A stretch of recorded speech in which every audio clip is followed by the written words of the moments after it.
Good morning. Good morning, ma'am. Morning, miss. Good morning, miss.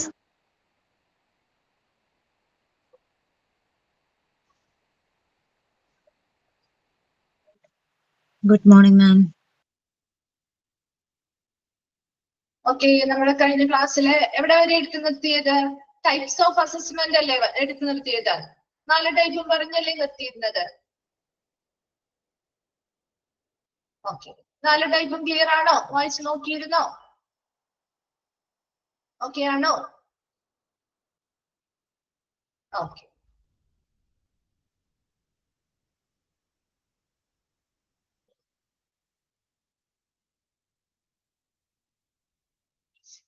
Okay, അപ്പൊ നമ്മള് next അടുത്തതാണ് കേട്ടോ. അപ്പൊ ഓരോരോ സ്റ്റെപ്പ് ആയിട്ടാണ് നമ്മൾ പഠിക്കുന്നത്. അപ്പൊ ഇത് എന്തിന്റെ കീഴിൽ വന്നതാണ്?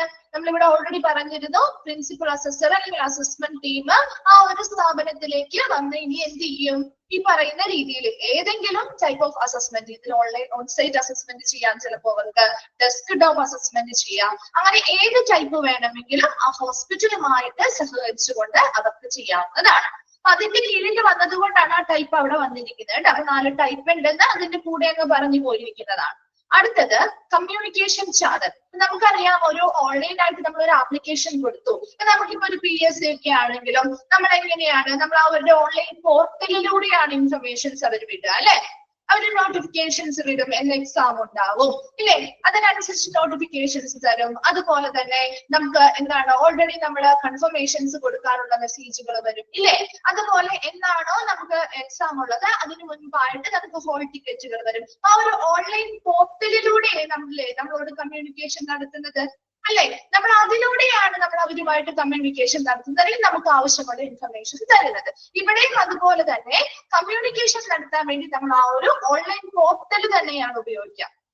ആ ഒരു ഓൺലൈൻ പോർട്ടലില് നമ്മൾ പറഞ്ഞിരുന്നു, നേരത്തെ കഴിഞ്ഞ ക്ലാസ്സിൽ പറഞ്ഞിരുന്നു, റിമാർക്സ് കോളത്തിലൂടെ കൃത്യമായിട്ട് ഹോസ്പിറ്റലുകാർക്ക് ആ ലാബുമായിട്ട് ആശയവിനിമയം നടത്താം. അപ്പൊ അതെങ്ങനെ രീതിയിൽ ഇപ്പൊ എന്താണെങ്കിലും നമുക്ക് ആ ഒരു റിമാർക്ക് കോളത്തിലൂടെയാണ് അവർ കൂടുതലും അതിനെ പ്രൊമോട്ട് ചെയ്യുന്നത്. നോക്കിയേ, all applicants and accredited healthcare organizations are strongly advised to use the remark column and the online portal for all communication. എല്ലാ വിധത്തിലുമുള്ള ആശയവിനിമയത്തിനും ആ ഒരു അപേക്ഷകരോട് അല്ലെങ്കിൽ ആപ്ലിക്കൻസിനോട് അവര് അക്രഡിറ്റഡ് ആയിട്ടുള്ള അല്ലെങ്കിൽ എല്ലാ ആപ്ലിക്കൻസ്, അതായത് അക്രഡിറ്റഡ് ആയിട്ടുള്ള ഹെൽത്ത് കെയർ ഓർഗനൈസേഷനുമായി ബന്ധപ്പെട്ട എല്ലാവരോടും ഈ ലാബ് ആവശ്യപ്പെടുന്നത് അല്ലെങ്കിൽ ലാബ് പ്രോത്സാഹിപ്പിക്കുന്നത് എങ്ങനെയുള്ളതാണ്? ഓൺലൈൻ പോർട്ടലിലൂടെ ഈ റിമാർക്സ് കോളത്തിലൂടെ ആശയവിനിമയം നടത്താനാണ്. കാരണം hospitals are strongly discouraged to communicate through telephone or email to secretariat members, as a communication cannot be saved as a part of a particular HCO report and may not be available for future reference. അപ്പൊ നമുക്ക് എന്തെങ്കിലും, അതായത് ഇപ്പൊ ഒരു hospital ടെലിഫോണിലൂടെയോ അല്ലെങ്കിൽ അല്ലാതെ ഇമെയിലൂടെ അല്ലെങ്കിൽ അല്ലാതെ രീതിയിൽ എന്തെങ്കിലും കമ്മ്യൂണിക്കേഷൻ നടത്തിയാൽ നമുക്ക് അന്നേരം നമുക്ക് ഇൻഫർമേഷൻസ് കിട്ടുമായിരിക്കും. പക്ഷെ അത് പിന്നീട് പോവാൻ സാധ്യതയുണ്ട് അല്ലെ. ഒരു ടെലിഫോണിലൂടെ നമ്മൾ ഒരു വ്യക്തിയെ വിളിക്കുന്നത്, ഇപ്പൊ ലാബിന്റെ സെക്രട്ടേറിയറ്റ് മെമ്പേഴ്സിനെ വിളിക്കുകയാണ്, നമുക്ക് എന്തെങ്കിലും ഡൗട്ടോ കാര്യങ്ങളോ അറിയണം. നമ്മൾ വിളിച്ചു കഴിഞ്ഞപ്പോ അവർ അറ്റൻഡ് ചെയ്തു, നമുക്ക് ആവശ്യമായ ഇൻഫർമേഷൻസ് അവർ തരുമായിരിക്കും. പക്ഷെ തന്നു കഴിഞ്ഞാൽ പിന്നീട് നമുക്കത് ഫ്യൂച്ചറായിട്ട് നമുക്ക് പിന്നെയും ഫ്യൂച്ചർ റെഫറൻസ് എടുക്കും, പിന്നെ കുറച്ച് നാളെ കഴിഞ്ഞിട്ട് നമ്മൾ അതിനെ കുറിച്ചുള്ള കാര്യങ്ങൾ മറന്നുപോയി. അപ്പൊ നമുക്ക് ഈ പറയുന്ന ഒന്നുകൂടി അവരെ വിളിച്ച് സംസാരിക്കേണ്ട ഒരു ആവശ്യകത വരുവാണ് അവിടെ അല്ലെ. അതേസമയം നമ്മൾ ഈ പറയുന്ന ഒരു റിമാർക്ക് കോളത്തിലൂടെയാണ് നമ്മൾ ചെയ്യുന്നതെങ്കിൽ നമ്മൾ ആ മുൻപ് ചാറ്റ് ചെയ്തിരുന്ന അല്ലെങ്കിൽ നമുക്ക് കിട്ടിയിട്ടുള്ള എല്ലാ മെസ്സേജുകളും കമ്മ്യൂണിക്കേഷൻസും അവിടെ ഭദ്രമായിട്ട് എന്ത് ചെയ്തിട്ടുണ്ടാവും, റെക്കോർഡ് ചെയ്ത് വെച്ചിട്ടുള്ളത് കൊണ്ട് നമുക്ക് ഫ്യൂച്ചർ റെഫറൻസിന് വേണമെങ്കിൽ, അതായത് ഭാവിയിൽ നമുക്ക് പിന്നെയും ഇതേപോലെ ഒരു ഡൗട്ട് വരാണെങ്കിൽ നമുക്ക് അതെടുത്തൊരു റെഫറൻസ് പോലെ നോക്കാം അല്ലെ. അതേസമയം ഒരു ടെലിഫോൺ കോളിലൂടെ നമുക്കത് പറ്റുമോ? ഒരു പ്രാവശ്യം ഫോൺ വിളിച്ചു കഴിഞ്ഞാൽ അത് അവിടെ തീർന്നു അല്ലെ. അത് അവിടെ ഒരു റെഫറൻസ് ആയിട്ട് നമുക്ക് വെക്കാൻ പറ്റുന്നില്ല. അതുകൊണ്ട് തന്നെ ഏതൊരു ഹോസ്പിറ്റലിനോടും ഇത് സ്ട്രോങ്ലി അഡ്വൈസ് ചെയ്യുന്നത് അല്ലെങ്കിൽ അവരെ ഡിസ്കറേജ് ചെയ്യുന്നത് എന്ത് കാര്യമാണ്? ടെലിഫോണിലൂടെ അല്ലെങ്കിൽ ഇമെയിലിലൂടെയുള്ള കമ്മ്യൂണിക്കേഷൻസ് ഇവർ എന്ത് ചെയ്യുന്നില്ല, പ്രോത്സാഹിപ്പിക്കുന്നില്ല. ചെയ്യുന്നില്ല. മറിച്ച് അവർ എന്താ ചെയ്യുന്നത്, ആ ഒരു ഹെൽത്ത് റെക്കോർഡ് HCOയുമായി ബന്ധപ്പെട്ട ഈ ഒരു കമ്മ്യൂണിക്കേഷൻസ് ഒരു റെക്കോർഡായി വെക്കാനായിട്ട് നമുക്ക് ഇങ്ങനെയുള്ള ആശയവിനിമയത്തിലൂടെ സാധ്യമല്ല. അതിനു പകരം ഈ ഓൺലൈൻ പോർട്ടലിലുള്ള റിമാർക്ക് കോളത്തിലൂടെയാണ് നമ്മൾ കമ്മ്യൂണിക്കേഷൻ നടത്തുന്നതെങ്കിൽ അത് കൃത്യമായിട്ട് എന്ത് ചെയ്യും, അവിടെ റെക്കോർഡ് ചെയ്ത് വെച്ചിരിക്കും. അതിന് നമുക്ക് പിന്നീട് എന്തെങ്കിലും കാര്യത്തിന് വേണ്ടിയിട്ട് നമുക്കത് ഫ്യൂച്ചർ റെഫറൻസിന് വേണ്ടിയിട്ട് നമുക്കത് ലഭ്യമായി ഇരിക്കുകയും ചെയ്യും. Then the metrics for communication is available at NAB website. ഒരു NAB വെബ്സൈറ്റില് നമുക്ക് കമ്മ്യൂണിക്കേഷന് വേണ്ടിയിട്ടുള്ള ഒരു സ്റ്റാൻഡേർഡ് ഡോക്യുമെന്റ്സ് ഈ പറയുന്ന വെബ്സൈറ്റുകളിലൂടെ ലഭ്യമാണ്. ഈ ഒരു വെബ്സൈറ്റിൽ നമ്മൾ സന്ദർശിച്ചാൽ നമുക്ക് ആ ഒരു കമ്മ്യൂണിക്കേഷൻ നടത്തുന്നതിന് വേണ്ടി, അതായത് നമുക്ക് ഇന്നൊരു കാര്യത്തെ കുറിച്ചാണ് അറിയേണ്ടത്, അത് ആരോട് സംസാരിച്ചാൽ നമുക്ക് അതിനുള്ള റിപ്ലൈ കിട്ടും. അപ്പൊ എങ്ങനെയായിരിക്കണം അവരോട് കമ്മ്യൂണിക്കേഷൻ നടത്തേണ്ടത്, അതിന് വേണ്ടിയിട്ട് എന്തൊക്കെ രീതികൾ, ഒരു സ്റ്റാൻഡേർഡ് ആയിട്ടുള്ള ഒരു ഡോക്യുമെന്റ് ആണ്. അപ്പൊ എന്തൊക്കെ രീതിയിൽ നമ്മൾ കമ്മ്യൂണിക്കേഷൻ നടത്തണം, അതിനുവേണ്ടി എങ്ങനെയാണ് നമ്മൾ കമ്മ്യൂണിക്കേഷൻ, ആരോട് സംസാരിച്ചാലാണ് നമുക്ക് ഇതുമായി ബന്ധപ്പെട്ട ഇൻഫർമേഷൻസ് കിട്ടുക, അങ്ങനെയുള്ള കുറെ കാര്യങ്ങൾ അടങ്ങിയിട്ടുള്ള ഒരു സ്റ്റാൻഡേർഡ് ഡോക്യുമെന്റ് ആണ് മെട്രിക്സ് എന്ന് പറയുന്നത്. അപ്പൊ ആ ഡോക്യുമെന്റ് നമുക്ക് ഈ പറയുന്ന ഈ വെബ്സൈറ്റിൽ സന്ദർശിച്ചാൽ ലഭ്യമാകും. അതിനനുസരിച്ച് നമുക്ക് ഹോസ്പിറ്റലുകാർക്ക് അല്ലെങ്കിൽ അക്രഡിറ്റേഷൻ ആവശ്യമായിട്ടുള്ള അപ്ലിക്കൻസിന് എന്ത് ചെയ്യാം, റിമാർക്സ് കോളത്തിലൂടെ അവിടെ കമ്മ്യൂണിക്കേഷൻ നടത്താവുന്നതാണ്. നിങ്ങൾ ഇത്രയും മാത്രം മനസ്സിലാക്കുക, റിമാർക്ക് കോളത്തിലൂടെ ആയിരിക്കണം അവിടെ കമ്മ്യൂണിക്കേഷൻ നടത്തേണ്ടത്. അത് ഓൺലൈൻ പോർട്ടലിൽ കൊടുത്തിരിക്കുന്ന റിമാർക്സ് കോളത്തിലൂടെ. അതാണ് ഈ ഒരു നാം എപ്പോഴും പ്രോത്സാഹിപ്പിക്കുന്നത്. കാരണം നമുക്ക് ഫ്യൂച്ചർ റെഫറൻസിന് വേണ്ടി അത് റെക്കോർഡ് ചെയ്ത് വെക്കാനും പിന്നീട് നമുക്ക് ആവശ്യം വരികയാണെങ്കിൽ അത് ഉപയോഗിക്കാനും സാധിക്കുന്നതിന് വേണ്ടി. ക്ലിയറാണോ കമ്മ്യൂണിക്കേഷൻ ചാനൽ പറഞ്ഞത്? ഓക്കെ ആണോ?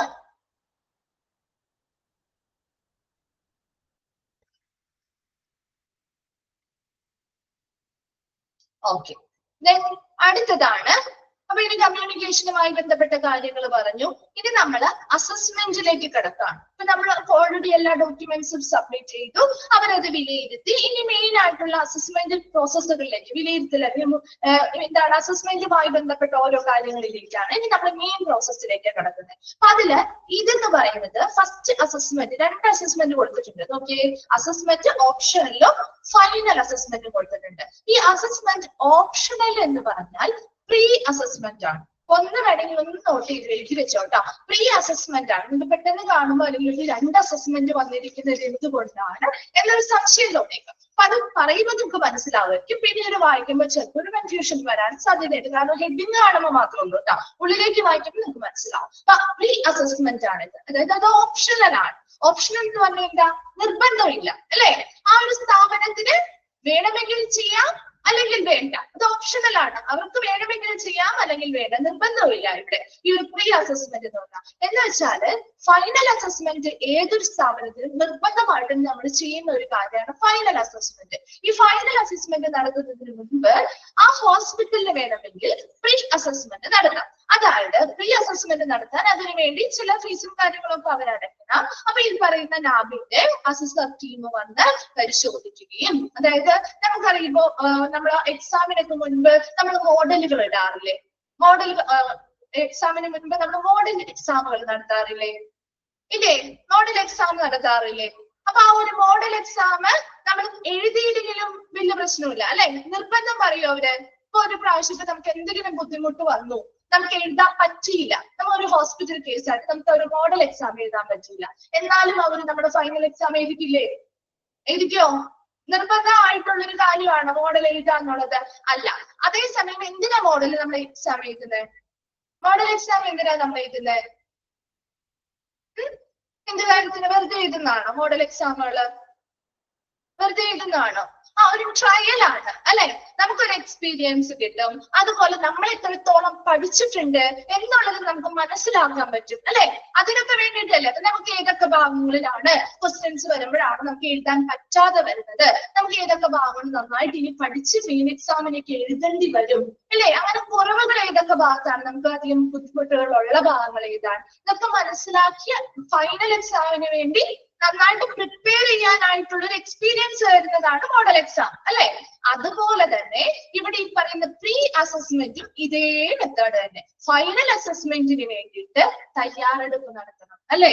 അവര് ചെയ്തു വെച്ചിരിക്കുന്ന പറയുന്ന സ്റ്റാൻഡേർഡുകൾ അല്ലെങ്കിൽ അവിടെ ഇംപ്ലിമെന്റ് ചെയ്തിരിക്കുന്ന നടപ്പിലാക്കിയിട്ടുള്ള സ്റ്റാൻഡേർഡും കാര്യങ്ങളും ഒക്കെ എങ്ങനെയാണ്, നല്ല രീതിയിലാണോ, ഓരോ സ്ഥലങ്ങളിലും ഓരോ സർവീസുകളിലും നല്ല രീതിയിലാണോ ആ ക്വാളിറ്റി മെയിൻറ്റെയിൻ ചെയ്യുന്നത്, ഇങ്ങനെയുള്ള കാര്യങ്ങളൊക്കെ ഈ പ്രീ അസസ്മെന്റ് ടീം വന്ന് എന്ത് ചെയ്യും, വിലയിരുത്തും. വിലയിരുത്തിയതിനു ശേഷം അത് അവർ ആ ഒരു റിപ്പോർട്ട് തയ്യാറാക്കും. അങ്ങനെ കൊടുക്കുന്ന ആ ഒരു റിപ്പോർട്ടിലൂടെ ഇവർക്ക് എവിടെയൊക്കെയാണ് അപാകതകൾ ഉള്ളത്, അല്ലെങ്കിൽ ഏതൊക്കെ ഭാഗങ്ങളിലാണ് ന്യൂനതകൾ ഉള്ളത്, ഇങ്ങനെയുള്ള കാര്യങ്ങളൊക്കെ ഇവർക്ക് മനസ്സിലാക്കാനും അത് തിരുത്തി ഫൈനൽ അസസ്മെന്റിന് വേണ്ടി റെഡിയാക്കാനും സാധിക്കും. അതാണ് ശരിക്കും പ്രീ അസസ്മെന്റ് എന്ന് പറയുന്നത്.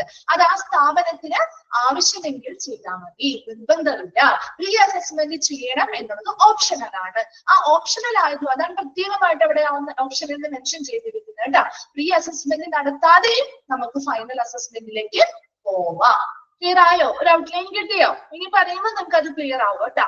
നോക്കിയേ, NAB had made pre-assessment optional. നമുക്കറിയാം നാബില് പ്രീ അസസ്മെന്റ് ഒരു ഓപ്ഷണൽ ആയിട്ട്, ഒരു ഓപ്ഷണൽ പോലെ നമുക്ക് ആവശ്യമെങ്കിൽ ചെയ്യാം അല്ലെങ്കിൽ ചെയ്യാതിരിക്കാം എന്ന രീതിയിൽ ഒരു മെത്തേഡ് നാബ് കൊണ്ടുവരുന്നുണ്ട്, ഒരു പ്രോസസ്സ്. അത് വേണമെങ്കിൽ സ്ഥാപനങ്ങൾക്ക് ചെയ്താൽ മതി, നിർബന്ധമില്ല. Then those hospital which do not want to undergo pre-assessment എന്നാണ് കേട്ടോ അവിടെ. Undergo pre-assessment shall provide in writing the remark column of online application form. ഇനി ചില സ്ഥാപനങ്ങള് ഈ പറയുന്ന പ്രീ അസസ്മെന്റ് ആവശ്യമായിട്ട് വരാറില്ല, അവർ ചെയ്യാറില്ല. അങ്ങനെ വേണ്ടാത്തവരാണെങ്കിൽ, ആ ഒരു പ്രീ അസസ്മെന്റിന് വിധേയരാവാൻ ആഗ്രഹിക്കാത്ത സ്ഥാപനങ്ങൾ അല്ലെങ്കിൽ ഹോസ്പിറ്റലുകളാണെങ്കിൽ അവർക്ക് ആ ഒരു ആപ്ലിക്കേഷൻ ഫോമിലുള്ള അല്ലെങ്കിൽ ആ ഒരു ഓൺലൈൻ പോർട്ടലിലുള്ള റിമാർക്ക് കോളത്തിലൂടെ അവർക്ക് അതിനുള്ള വിശദീകരണങ്ങൾ കൊടുക്കാം. ഞങ്ങൾക്ക് ഇനിയുള്ള കാരണങ്ങൾ കൊണ്ട് ഞങ്ങൾ ഓൾറെഡി ഓക്കെ ആണ്, ഞങ്ങൾക്ക് ഫൈനൽ അസസ്മെന്റ് മതി, ഈ പറയുന്ന പ്രീ അസസ്മെന്റ് ഞങ്ങൾക്ക് താല്പര്യമില്ല എന്ന് അവർ ആ റിമാർക്ക് കോളത്തിലൂടെ എഴുതി രേഖാമൂലം സമർപ്പിച്ചാൽ അവർക്ക് ആ ഒരു പ്രീ അസസ്മെന്റ് എന്ന് പറയുന്ന ഓപ്ഷൻ വേണ്ട. അടുത്തതായിട്ട്, however, NAB shall conduct the pre-assessment for those hospitals which are desirous for the same. ഇനി ഈ പറയുന്ന ചില സ്ഥാപനങ്ങൾക്ക് അവർക്ക് ഇങ്ങനെ ഒരു പ്രീ അസസ്മെന്റ് നടത്തണം, അവരുടെ എല്ലാ മേഖലകളും ശരിയാണോ എന്ന് ചെക്ക് ചെയ്യണം എന്നൊക്കെയുണ്ട് എങ്കിൽ, അങ്ങനെ ആഗ്രഹമുള്ളവർക്കാണെങ്കിൽ ഈ ഒരു pre assessment NAB നടത്തിക്കൊടുക്കും. The principal assessor and other assessors are assigned the job of pre-assessment എന്നാണ് അവിടെ. പ്രീ അസസ്മെന്റ് എന്നാണ് ആ ഒരു പ്രിൻസിപ്പൽ അസസറും അവരുടെ ആ ഒരു ടീം ഓഫ് അസസേഴ്സും ഈ ഒരു ജോലി നന്നായിട്ട് നിർവഹിക്കും. അപ്പൊ അവർ ആരെയാണോ ആ ഒരു ജോലി ഏൽപ്പിച്ചിരിക്കുന്നത് അവര് നന്നായിട്ട് ആ ഒരു പ്രീ അസസ്മെന്റ് നിർവഹിക്കുന്നു. Then the principal assessor shall submit the pre-assessment report online. ഇനി ഈ പറയുന്ന പ്രീ അസസ്മെന്റ് നടത്തി കഴിഞ്ഞപ്പോൾ പ്രിൻസിപ്പൽ അസസർ എന്ത് ചെയ്യും, അവര് വിലയിരുത്തിയിട്ടുള്ള കാര്യങ്ങളെ അടിസ്ഥാനമാക്കി ഒരു റിപ്പോർട്ട് ഓൺലൈനായിട്ട് സബ്മിറ്റ് ചെയ്യും. The hospital shall take corrective actions on the non-conformities raised by the principal assessor or team. അപ്പൊ ഈ ഒരു റിപ്പോർട്ട് പ്രകാരം അവർ സബ്മിറ്റ് ചെയ്ത ആ ഒരു പ്രീ അസസ്മെന്റിന്റെ റിപ്പോർട്ട് വഴി ആ ഹോസ്പിറ്റല് ആ ഒരു റിപ്പോർട്ട് പരിശോധിക്കുന്നതിലൂടെ അവർക്ക് എന്ത് മനസ്സിലാക്കാൻ പറ്റും, അവരുടെ നോൺ കൺഫോമിറ്റീസ് അല്ലെങ്കിൽ എവിടെയൊക്കെയാണോ ആ ഹോസ്പിറ്റലിൽ പൊരുത്തക്കേടുകൾ ഉള്ളത്, സ്റ്റാൻഡേർഡ്സ് കൃത്യമായിട്ട് പാലിക്കാത്ത ഇടങ്ങൾ എന്ന് ആ ഒരു അസസ്മെന്റ് ടീമിന് തോന്നുന്ന കാര്യങ്ങളല്ലേ അതിൽ ഉൾപ്പെടുത്തുക അല്ലെ. അത് റിപ്പോർട്ട് ആകുമ്പോൾ ആ ഒരു ടീമിന് എവിടെയൊക്കെയാണോ ഈ ഹോസ്പിറ്റലിൽ പൊരുത്തക്കേടുകൾ ഉള്ളത് അല്ലെങ്കിൽ സ്റ്റാൻഡേർഡ്സ് കൃത്യമായിട്ട് പാലിക്കാതെ വരുന്ന ഏരിയാസ് എവിടെയാണെന്നാണോ ആ ഒരു ടീമിന് തോന്നുക, അങ്ങനെയുള്ള കാര്യങ്ങളായിരിക്കും അവർ ആ ഒരു റിപ്പോർട്ടിൽ മെൻഷൻ ചെയ്തിട്ടുണ്ടാവുക. അപ്പൊ ആ ഇടങ്ങളെല്ലാം കൃത്യമായിട്ട് ഈ ഒരു ഹോസ്പിറ്റലിന്റെ ആ റിപ്പോർട്ടിലൂടെ എന്ത് ചെയ്യാൻ പറ്റും, മനസ്സിലാക്കാനും അതിനനുസരിച്ച് ആ പൊരുത്തക്കേടുകൾ മാറ്റാൻ വേണ്ടിയിട്ട് അതിനനുസരിച്ചുള്ള എന്ത് ചെയ്യണം, കറക്റ്റീവ് ആക്ഷൻസ്, തിരുത്തൽ നടപടികൾ സ്വീകരിക്കാനും ആ ഒരു ഹോസ്പിറ്റലിന് ഈ പ്രീ അസസ്മെന്റ് റിപ്പോർട്ട് വഴി സാധിക്കുന്നുണ്ട്. Then the hospital shall in any case be required to pay the requisite annual fee before the final assessment. ഈ ഒരു പ്രീ അസസ്മെന്റ് കഴിഞ്ഞാൽ ആ ഹോസ്പിറ്റൽ എന്ത് ചെയ്യുന്നു, ഫൈനൽ അസസ്മെന്റിലേക്കാണ് വരുന്നത് അല്ലെ. അപ്പൊ ആ ഒരു ഫൈനൽ അസസ്മെന്റ് വരുന്നതിന് മുൻപ് അല്ലെങ്കിൽ വരുത്തണമെങ്കിൽ ആ ഒരു ഫൈനൽ അസസ്മെന്റിലേക്ക് അവർ വരണമെങ്കിൽ അതിനു മുൻപായിട്ട് ആവശ്യമായിട്ടുള്ള ആനുവൽ ഫീസ് അടച്ചാൽ മാത്രമേ ആ ഒരു ഹോസ്പിറ്റലിന് എന്ത് ചെയ്യാൻ പറ്റുള്ളൂ, ഫൈനൽ അസസ്മെന്റിലേക്ക് പോവാനായിട്ട് സാധിക്കുള്ളൂ. അപ്പൊ ഈ ഒരു പ്രീ അസസ്മെന്റ് എന്ന് പറഞ്ഞാല് ആദ്യമേ നിങ്ങൾ മനസ്സിലാക്കുക, ഇത് നിർബന്ധമില്ലാത്തൊരു കാര്യമാണ്, ഓപ്ഷണൽ ആണ്. വേണമെങ്കിൽ ആ ഹോസ്പിറ്റലിൽ ചെയ്താൽ മതി. അങ്ങനെ ആഗ്രഹമില്ല ഇല്ല, ഈ ഒരു പ്രീ അസസ്മെന്റ് നടത്താൻ ആഗ്രഹമില്ല എന്നൊരു ഹോസ്പിറ്റൽ ആണെങ്കിൽ അവർക്ക് ആ ഒരു റിമോട്ട് കോളത്തിലൂടെ ആ ഒരു ലാബ് വെച്ചിട്ട് ഒരു ഒരു രേഖാമൂലം അവർക്ക് ഈ ഒരു പ്രീ അസസ്മെന്റ് ഞങ്ങൾക്ക് ആവശ്യമില്ല, നമുക്ക് ഫൈനൽ അസസ്മെന്റ് മതി എന്ന് രേഖാമൂലം അറിയില്ല. ഇനി ഇങ്ങനെ ആഗ്രഹമുണ്ട്, പ്രീ അസസ്മെന്റ് നടത്തി അവരുടെ ന്യൂനതകൾ എവിടെയാണ്, പൊരുത്തക്കേടുകൾ എവിടെയാണ് എന്ന് മനസ്സിലാക്കാനും അതിനുള്ള തിരുത്തൽ നടപടികൾ സ്വീകരിക്കണമെന്ന് ആഗ്രഹമുള്ള ഹോസ്പിറ്റലുകളാണെങ്കിൽ അവർക്ക് ഈ പറയുന്ന പ്രീ അസസ്മെന്റ് നടത്താം. അതിന് പ്രിൻസിപ്പൽ അസസറും ആ ഒരു അസസ്മെന്റ് ടീമും ആ ഒരു നാമം നിർണയിച്ചിട്ടുള്ള ആ വ്യക്തികൾ വരികയും അവരുടെ ആ ഒരു എല്ലാ ഇടങ്ങളും കൃത്യമായിട്ട് വിലയിരുത്തൽ നടത്തി അവരുടെ ആ ഒരു പ്രീ അസസ്മെന്റ് റിപ്പോർട്ട് സബ്മിറ്റ് ചെയ്യുകയും ചെയ്യും. ആ ഒരു റിപ്പോർട്ട് പ്രകാരം ഇവർക്ക് ഹോസ്പിറ്റലുകാർക്ക് എന്ത് മനസ്സിലാക്കാൻ പറ്റും, എവിടെയൊക്കെയാണോ കൺഫർമിറ്റീസ് അല്ലെങ്കിൽ പൊരുത്തക്കേടുകൾ ഉള്ളത്, എവിടെയൊക്കെയാണോ നല്ല ക്വാളിറ്റി ഇല്ല എന്ന് ആ ഒരു ടീമിന് തോന്നിയിരിക്കുന്നത്, അതിനനുസരിച്ചുള്ള എവിടെയൊക്കെയാണോ ന്യൂനതകൾ അത് പരിഹരിക്കാനുള്ള അല്ലെങ്കിൽ തിരുത്താനുള്ള നടപടികൾ സ്വീകരിക്കാനായിട്ട് ആ ഹോസ്പിറ്റലിന് ചെയ്യാൻ സാധിക്കും. അതിനനുസരിച്ച് ഫൈനൽ അസസ്മെന്റിലേക്ക് വരുമ്പോൾ അവർക്ക് അത്രയും ന്യൂനതകൾ അല്ലെങ്കിൽ അത്രയും തെറ്റുകൾ തിരുത്തി കൊണ്ടുവരാൻ പറ്റും. അതിനു വേണ്ടിയിട്ടാണ് അത്രയും തെറ്റുകൾ തിരുത്തി അവർക്ക് ഫൈനൽ അസസ്മെന്റിലേക്ക് നല്ല രീതിയിൽ റെഡിയാക്കി കൊടുക്കാനായിട്ട് ഈ ഒരു പ്രീ അസസ്മെന്റ് സഹായിക്കുന്നുണ്ട്. അതുപോലെ തന്നെ ഫൈനൽ അസസ്മെന്റിന് മുമ്പായിട്ട് ഹോസ്പിറ്റലുകൾ നിർബന്ധമായിട്ടും ആനുവൽ ഫീസും അടയ്ക്കേണ്ടതായിട്ടുണ്ട്. ക്ലിയർ ആണോ? പ്രീ അസസ്മെന്റ്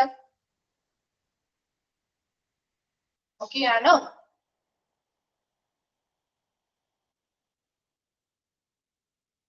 ഓക്കെ, അടുത്തത് ഫൈനൽ അസസ്മെന്റ് ആണ്. നെക്സ്റ്റ് നമ്മുടെ ഫൈനൽ അസസ്മെന്റ് ആണ്. ഇനി ഇതിന് മുൻപോ അല്ലെങ്കിൽ അതിന് ഇടയിലോ വേറെ പ്രോസസ് ഒന്നുമില്ല കേട്ടോ. അപ്പൊ അടുത്തത് ഫൈനൽ അസസ്മെന്റ്, ഏറ്റവും അവസാനത്തെ അസസ്മെന്റ് അല്ലെങ്കിൽ മെയിൻ ആയിട്ടുള്ള മൂല്യനിർണ്ണയമാണ്.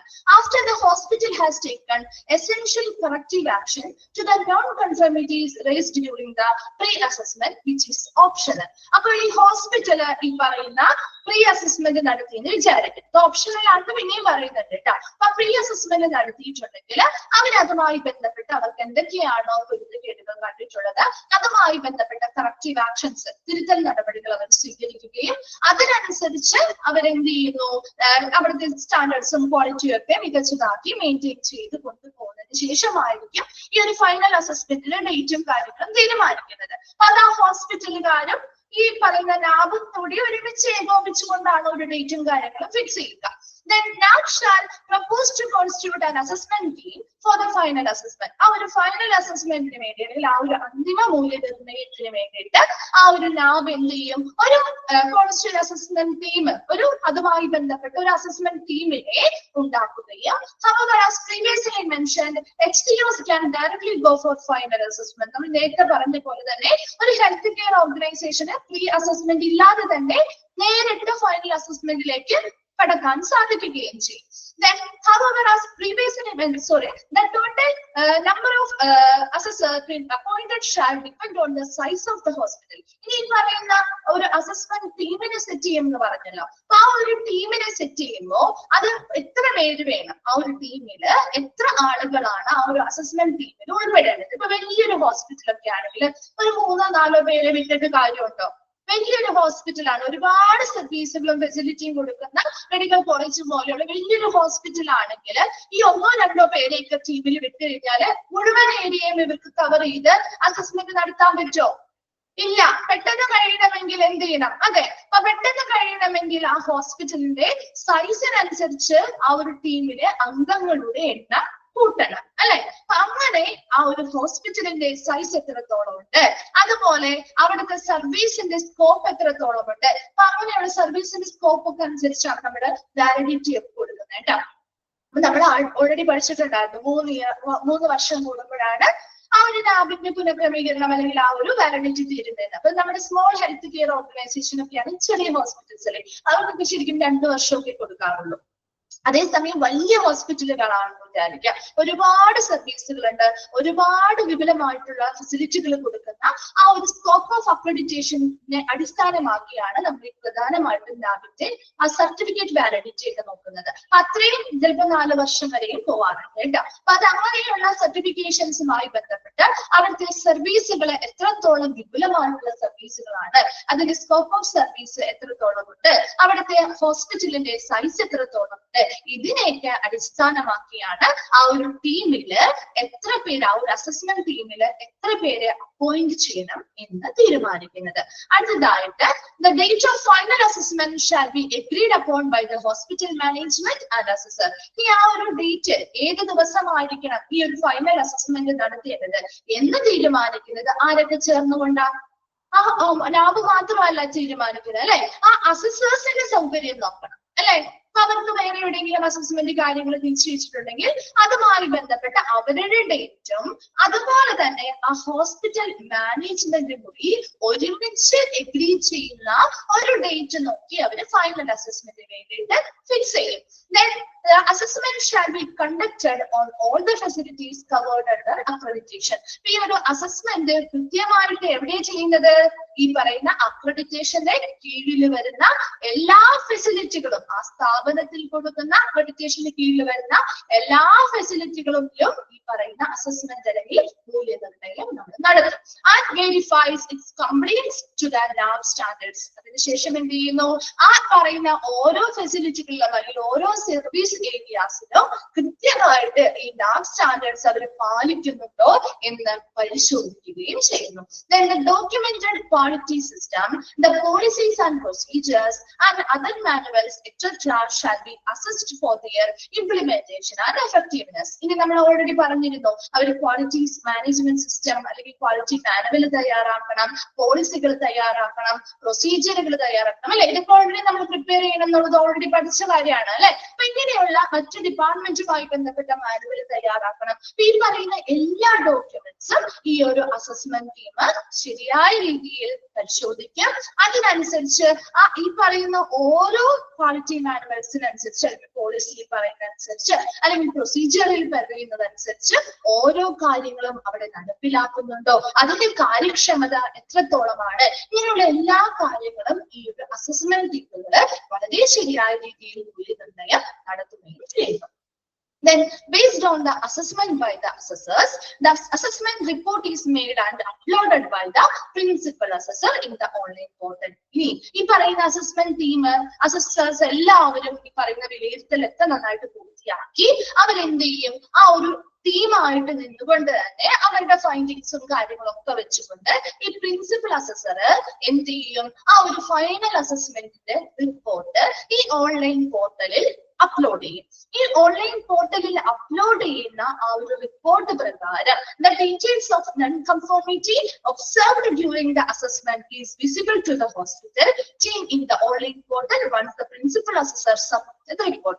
ഈ പറയുന്ന പ്രിൻസിപ്പൽ അസസർ എപ്പോഴാണോ റിപ്പോർട്ട് സബ്മിറ്റ് ചെയ്യുന്നത് അല്ലെങ്കിൽ അപ്ലോഡ് ചെയ്യുന്നത് ആ ഒരു ഓൺലൈൻ പോർട്ടലിൽ, അപ്പൊ മുതല് ആ ഹോസ്പിറ്റലിന് ആ ഒരു അസസ്മെന്റ് ടീം മൂല്യനിർണ്ണയം നടത്തിയപ്പോ ചില അപാകതകൾ കണ്ടിട്ടുണ്ടാവും അല്ലെ. ചിലപ്പോ എല്ലാം ഒരുപോലെ എല്ലാം പെർഫെക്റ്റ് ആവണമെന്നില്ലല്ലോ.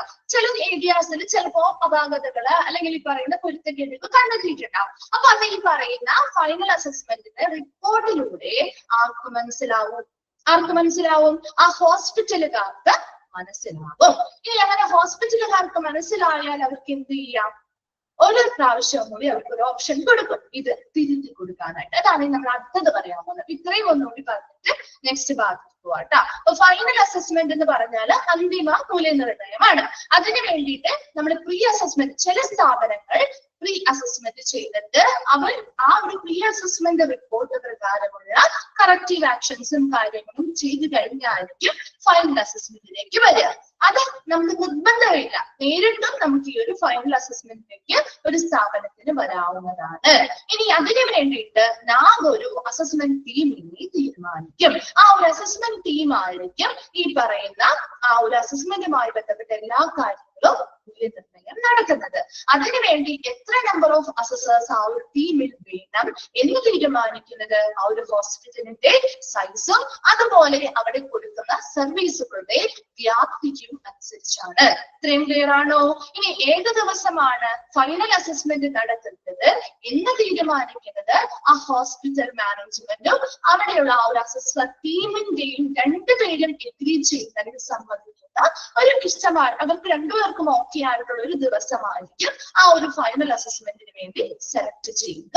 ഇനി ഈ ഒരു അസസ്മെന്റ് ടീം അസസ്മെന്റിനിടയിൽ ആ ഒരു വിലയിരുത്തൽ നടത്താൻ വേണ്ടി വന്നു കഴിഞ്ഞാൽ അവർ ഈ പറയുന്ന അക്രഡിറ്റേഷന്റെ കീഴിൽ വരുന്ന എല്ലാ ഫെസിലിറ്റികളും ശരിയായ രീതിയിൽ മൂല്യനിർണ്ണയം നടത്തുന്നു, പരിശോധനകൾ നടത്തുന്നു, നാഷണൽ സ്റ്റാൻഡേർഡ്സ് കൃത്യമായിട്ട് ഈ പറയുന്ന എല്ലാ മേഖലകളിലും ഇവർ പാലിക്കുന്നുണ്ടോ എന്ന് പരിശോധിക്കുകയും ചെയ്യും. അതോടൊപ്പം തന്നെ എന്തൊക്കെ ഡോക്യുമെന്റ്സ് ആണ്? ക്വാളിറ്റി മാനേജ്മെന്റ് സിസ്റ്റവുമായി ബന്ധപ്പെട്ട ക്വാളിറ്റി മാനുവൽസ്, പോളിസികള്, പ്രൊസീജിയേഴ്സ്, മറ്റ് ഡിപ്പാർട്ട്മെന്റുമായി ബന്ധപ്പെട്ട മാനുവൽസ്, ഇങ്ങനെയുള്ള എല്ലാ കാര്യങ്ങളിലും പറഞ്ഞിരിക്കുന്ന പ്രകാരമുള്ള സ്റ്റാൻഡേർഡ്സ് കാര്യങ്ങളൊക്കെ അവര് കൃത്യമായിട്ട് അവിടെ നടപ്പിലാക്കുന്നുണ്ടോ, അതിന്റെ കാര്യക്ഷമത എത്രത്തോളം ഉണ്ട്, ഇങ്ങനെയുള്ള എല്ലാ കാര്യങ്ങളും ഈ പറയുന്ന അസസർ ടീംസ് എന്ത് ചെയ്യുന്നു?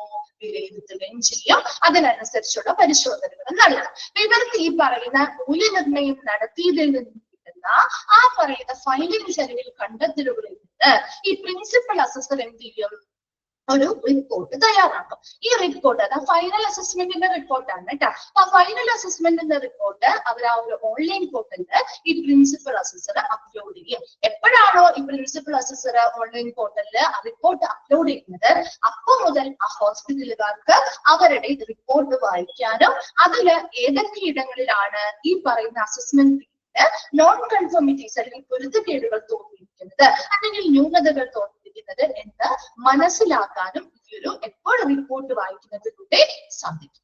ക്ലിയർ ആണോ? ഫൈനൽ അസസ്മെന്റ് ഓക്കെ ആണോ? ഓക്കെ. അടുത്തതായിട്ട് റിവ്യൂ ഓഫ് അസസ്മെന്റ് റിപ്പോർട്ട്. അപ്പൊ നമുക്കിപ്പോ റിപ്പോർട്ട് കിട്ടിയിട്ടുണ്ട് അല്ലെ. ഫൈനൽ അസസ്മെന്റ് റിപ്പോർട്ട് നമ്മൾ അവിടെ ഓൺലൈൻ പോർട്ടലിൽ ലഭ്യമാണ്. അപ്പൊ നിങ്ങളൊന്ന് കണക്ട് ചെയ്ത് പഠിക്കണം കേട്ടോ. എന്നാലാണ് നിങ്ങൾക്ക് അതിന്റെ ഒരു ഫ്ലോയിൽ പഠിച്ചു പോകാൻ പറ്റുള്ളൂ. അല്ലാതെ ഓരോ സെന്റൻസ് വഴി വായിച്ച് മനസ്സിലാക്കലല്ലാതെ ഓരോ സ്റ്റെപ്പും അടുത്തത് ഇന്നതാണ് ഇങ്ങനെയുള്ളതാണ് എന്നൊന്നും കണക്ട് ചെയ്ത് വെച്ചാലാണ് നമുക്ക് ഇത് എളുപ്പത്തിൽ പഠിക്കാൻ പറ്റുള്ളൂ. അല്ലെങ്കിൽ നമുക്ക് ബുദ്ധിമുട്ട് തോന്നും കേട്ടോ. നോക്കി അടുത്തത് റിപ്പോർട്ട് നമുക്ക് അവിടെ കിട്ടിയിട്ടുണ്ട്. ഫൈനൽ അസസ്മെന്റിന്റെ റിപ്പോർട്ട് കിട്ടിയിട്ടുണ്ട് അല്ലെ. ഇനി അത് റിവ്യൂ ഓഫ് അസസ്മെന്റ് റിപ്പോർട്ട് ആണ്. അതായത് റിപ്പോർട്ട് നമ്മൾ എന്ത് ചെയ്യുന്നു? അവലോകനം ചെയ്യുന്നു. The hospital shall take necessary corrective action on the non conformities and upload the requisite document as evidence for corrective action for each non conformity. അതായത് ഇപ്പൊ ഒരു ഫൈനൽ അസസ്മെന്റ് നടത്തി കഴിഞ്ഞപ്പോ ഇവർക്ക് എന്തെങ്കിലും പൊരുത്തക്കേടുകൾ ആ ഒരു റിപ്പോർട്ടിന് പ്രകാരം ഉണ്ടായെന്ന് വിചാരിക്കും. അപ്പൊ ആ ഒരു ഹോസ്പിറ്റലിന് ഒരു ചാൻസ് കൂടി കൊടുക്കാണ് ഉണ്ടാവും. എന്ത് ചെയ്യും? അവര് പറഞ്ഞു എന്താണ് ഈ പറയുന്ന നിങ്ങളുടെ ആ പറയുന്ന നോൺ കൺഫോമിറ്റീസ് എന്തൊക്കെയാണോ ആ ഒരു ടീമിന് തോന്നിയിരിക്കുന്നത് അതാണ് ആ റിപ്പോർട്ടിൽ ഉൾപ്പെടുത്തിയിട്ടുണ്ടാവുക അല്ലെ. അപ്പൊ നിങ്ങൾ എന്ത് ചെയ്യാ? ഈ പറയുന്ന കറക്റ്റീവ് ആക്ഷൻസ് അതിനെതിരെ, അതായത് ഈ പറയുന്ന നോൺ കൺഫോമിറ്റി എവിടെയൊക്കെയാണോ സ്റ്റാൻഡേർഡ്സിൽ പൊരുത്തക്കേടുകൾ കണ്ടിരിക്കുന്നത് അതെല്ലാം മാറ്റി ശരിയായ രീതിയിൽ ആ ഒരു തിരുത്തൽ നടപടികൾ എടുത്ത് അതിനനുസരിച്ച് നിങ്ങൾ ഈ പറയുന്ന കറക്റ്റീവ് ആക്ഷൻ ചെയ്തു അല്ലെ. നമ്മൾ അത് ചെയ്തു എന്ന് വെറുതെ പ്രൂവ് ചെയ്യാൻ പറ്റില്ല, അല്ലെങ്കിൽ അവരോട് പറയാൻ പറ്റില്ല. ചെയ്തിട്ടുണ്ടെങ്കിൽ അതിനുമായി ബന്ധപ്പെട്ട തെളിവുകൾ അല്ലെ. ഇപ്പൊ ഒരു ഇന്ന സ്ഥലത്ത് ഒരു ഏരിയയില് സ്റ്റാൻഡേർഡ്സ് കൃത്യമായിട്ട് പാലിക്കുന്നില്ല എന്ന് ആ ഒരു നാബിന്റെ അസസ്മെന്റ് ടീമിന് തോന്നുകയാണെങ്കിൽ അവിടെ ആ സ്റ്റാൻഡേർഡ്സ് കൃത്യമായിട്ട് നടപ്പിലാക്കുകയും അതിനനുസരിച്ചുള്ള തെളിവുകൾ ഈ പറയുന്ന നാബിന് എന്ത് ചെയ്യണം? കൊടുക്കുകയും വേണം. Upload the requisite document. ഈ പറയുന്ന കറക്റ്റീവ് ആക്ഷനുമായി ബന്ധപ്പെട്ട ആവശ്യമായിട്ടുള്ള ഡോക്യുമെന്റ്സ് ഒരു തെളിവായിട്ട് നാബിന് എന്ത് ചെയ്യുക?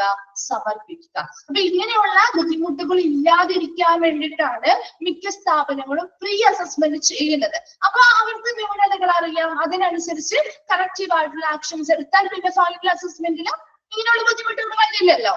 അതേസമയം ഇവര് നേരിട്ട് ഫൈനൽ അസസ്മെന്റിന് പോകുന്ന ആളുകളാണെങ്കിൽ ഇതുപോലെ ഒരുപാട് കറക്റ്റീവ് ആക്ഷൻസ് പറയും. അപ്പൊ അതെല്ലാം ഇവര് തിരുത്താനും അതിനനുസരിച്ചുള്ള തെളിവുകൾ ഇവര് കൃത്യമായിട്ട് അയച്ചു കൊടുക്കാനും അതൊരവസരമാണ് കൊടുക്കുന്നത്. ആ ഒരു അവസരത്തിൽ ഇവരത് പൂർണ്ണമായിട്ടും എല്ലാം തെറ്റുകളും തിരുത്തി ഓക്കെയാണ്, അതിനനുസരിച്ചുള്ള തെളിവുകൾ ആ ലാബിന് അപ്ലോഡ് ചെയ്ത് കൊടുത്തിട്ടുണ്ടെങ്കിൽ on successful submission of the corrective action by the hospital, the same shall be reviewed by the principal assessor. ഈ സബ്മിറ്റ് ചെയ്യുന്ന ഈ റിക്വസിറ്ററി ഡോക്യുമെന്റ്സ് ഒരു കറക്റ്റീവ് ആക്ഷൻ ചെയ്തു അതിനുള്ള ഡോക്യുമെന്റ്സ് സെയിം ആര് റിവ്യൂ ചെയ്യും? ആ പ്രിൻസിപ്പൽ അസസർ തന്നെ അവലോകനം ചെയ്യും അല്ലെങ്കിൽ റിവ്യൂ ചെയ്യും. The healthcare organization can avail only 2 cycles of corrective action on non-conformities. അവർക്ക് 2 cycles of corrective actions ആണ് കിട്ടുന്നത്. അതായത് നമുക്ക് ഓൾറെഡി ഒരെണ്ണം ഫൈനൽ അസസ്മെന്റ് തന്നു, രണ്ടാമത്തത് ഈ ഒരു ചാൻസ് കൂടി അവർക്ക് കൊടുക്കും. അപ്പൊ അതിനനുസരിച്ച് അവർക്ക് തിരുത്തൽ നടപടികൾ സ്വീകരിക്കാം. അവർക്ക് അതിനനുസരിച്ചുള്ള റിക്വസിറ്റ് ആയിട്ടുള്ള ഡോക്യുമെന്റ്സ് എവിഡൻസ് ആയിട്ട് പ്രൊവൈഡ് ചെയ്യാം. ഈ പറയുന്ന രീതിയിൽ ഇത് അവലോകനം ചെയ്ത ഒരു പ്രിൻസിപ്പൽ അസസറിന് ഓക്കെയാണ്, ഇവര് പറഞ്ഞിരിക്കുന്ന കാര്യങ്ങൾ ഇവര് മാറ്റം വരുത്തിയിട്ടുണ്ട് എന്ന് ആ പ്രിൻസിപ്പൽ അസസർ അവലോകനം ചെയ്യുമ്പോൾ അദ്ദേഹത്തിന് മനസ്സിലാവുകയാണെങ്കിൽ after satisfactory corrective action is taken by the hospital, the accreditation committee examine the assessment report. എന്ത് ചെയ്യുന്നു? ഈ പറയുന്ന അക്രഡിറ്റേഷൻ, അതായത് ആ ഒരു കറക്റ്റീവ് ആക്ഷൻ ഹോസ്പിറ്റലിൽ നന്നായിട്ട് ശരിയായിട്ട് കൊടുത്തിട്ടുണ്ട്. അത് നോക്കുമ്പോൾ ആ ഒരു അസസറിന് അത് മനസ്സിലാവുന്നുണ്ട്, പ്രിൻസിപ്പൽ അസസർ അതിൽ സാറ്റിസ്ഫൈഡ് ആണ് എന്ന് വിചാരിക്കാം. അതിനുശേഷം ആ ഒരു അസസ്മെന്റ് ടീം എന്ത് ചെയ്യുന്നു? ഈ പറയുന്ന അക്രഡിറ്റേഷനുമായി ബന്ധപ്പെട്ട മറ്റു ഒരുപാട് പരിശോധനകൾ നടത്തിയതിന്റെ അസസ്മെന്റ് റിപ്പോർട്ടുകളും കാര്യങ്ങളും ഒക്കെ ഉണ്ടാവും. അല്ലെങ്കിൽ ഫർദർ ആയിട്ട് ഇനി ആവശ്യമായിട്ട് വരുന്ന എന്തൊക്കെ ഇൻഫർമേഷൻസ് ആണോ അതെല്ലാം അവർ ലഭ്യമാക്കി കോൺസിക്വന്റ് ആയിട്ടുള്ള വെരിഫിക്കേഷൻസ് അല്ലെങ്കിൽ പരിശോധനകൾ നടത്തി the accreditation committee shall make an appropriate recommendation regarding accreditation of the healthcare organization. ഈ HCOയുടെ അക്രഡിറ്റേഷൻ ആവശ്യമായിട്ടുള്ള ശുപാർശകൾ ആ ഒരു അക്രഡിറ്റേഷൻ കമ്മിറ്റി എന്ത് ചെയ്യും? കൊടുക്കും. അപ്പൊ അത് ശുപാർശ ചെയ്യുന്നതെന്ന് വെച്ചാൽ എന്താ? 2 രീതിയിലും ശുപാർശ നടത്താം അല്ലെ? ഇല്ലേ? 2 രീതിയിലും ശുപാർശ നടത്താം. ഒന്നാമത്തത് അവർ ഈ പറയുന്ന കാര്യങ്ങളിൽ സാറ്റിസ്ഫൈഡ് അല്ല എന്ന് തോന്നിയാൽ അവിടെ അംഗീകാരം കൊടുക്കണ്ട എന്ന രീതിയിലുള്ള ശുപാർശ കൊടുക്കാം അല്ലെ?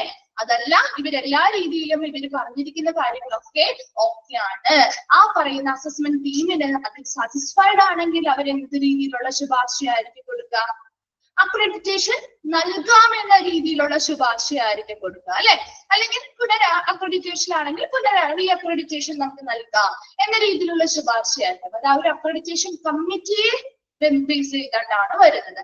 ഈ പറയുന്ന റിവ്യൂ ഓഫ് അസസ്മെന്റ് റിപ്പോർട്ട് എന്ന് പറഞ്ഞാല് നമ്മൾ പ്രിൻസിപ്പൽ അസസർ ഓൾറെഡി ഓൺലൈൻ പോർട്ടലില് ഫൈനൽ അസസ്മെന്റ് റിപ്പോർട്ട് സബ്മിറ്റ് ചെയ്തിട്ടുണ്ടാവും. ആ റിപ്പോർട്ട് പ്രകാരം ഹോസ്പിറ്റലുകാർക്ക് എവിടേക്കാണോ തിരുത്തൽ നടപടികൾ ആവശ്യമായി വരുന്നത് അങ്ങനെയുള്ള കറക്റ്റീവ് ആക്ഷൻസ് എടുത്തതിന് ശേഷം അതുമായി ബന്ധപ്പെട്ട എവിഡൻസുകൾ അല്ലെങ്കിൽ തെളിവുകള് കൃത്യമായിട്ട് അവർക്ക് അപ്ലോഡ് ചെയ്ത് ലാബിൽ കൊടുക്കുക. ഈ സെയിം പ്രിൻസിപ്പൽ അസസർ ഇത് അവലോകനം ചെയ്യുകയും അതുമായി ബന്ധപ്പെട്ട് എന്തൊക്കെയാണോ ഇവര് കറക്റ്റീവ് ആക്ഷൻസ് ചെയ്തിരിക്കുന്നത് ഈ പറയുന്ന കാര്യങ്ങളെല്ലാം ഓക്കെയാണ് അല്ലെങ്കിൽ സാറ്റിസ്ഫൈഡ് ആണെന്ന് ആ ഒരു പ്രിൻസിപ്പൽ അസസറിന് തോന്നുകയാണെങ്കിൽ മറ്റ് ബന്ധപ്പെട്ട കാര്യങ്ങളുമായി ബന്ധപ്പെട്ട് അവരെല്ലാ ഇൻഫർമേഷൻസും ഇനി എന്തൊക്കെ കാര്യങ്ങളാണോ ഹോസ്പിറ്റലിൽ നിന്ന് ഇൻഫർമേഷൻസ് കിട്ടേണ്ടത് അതുമായി ബന്ധപ്പെട്ട ഇൻഫർമേഷൻസും കാര്യങ്ങളൊക്കെ സ്വീകരിക്കുകയും ബാക്കിയുള്ള എല്ലാ പരിശോധനകളും പൂർത്തിയാക്കുകയും അതിനുശേഷം ആ ഒരു അക്രഡിറ്റേഷനുമായി ബന്ധപ്പെട്ട ആ അസസ്മെന്റ് ടീം അല്ലെങ്കിൽ ആ ഒരു കമ്മിറ്റി എന്ത് ചെയ്യുന്നു?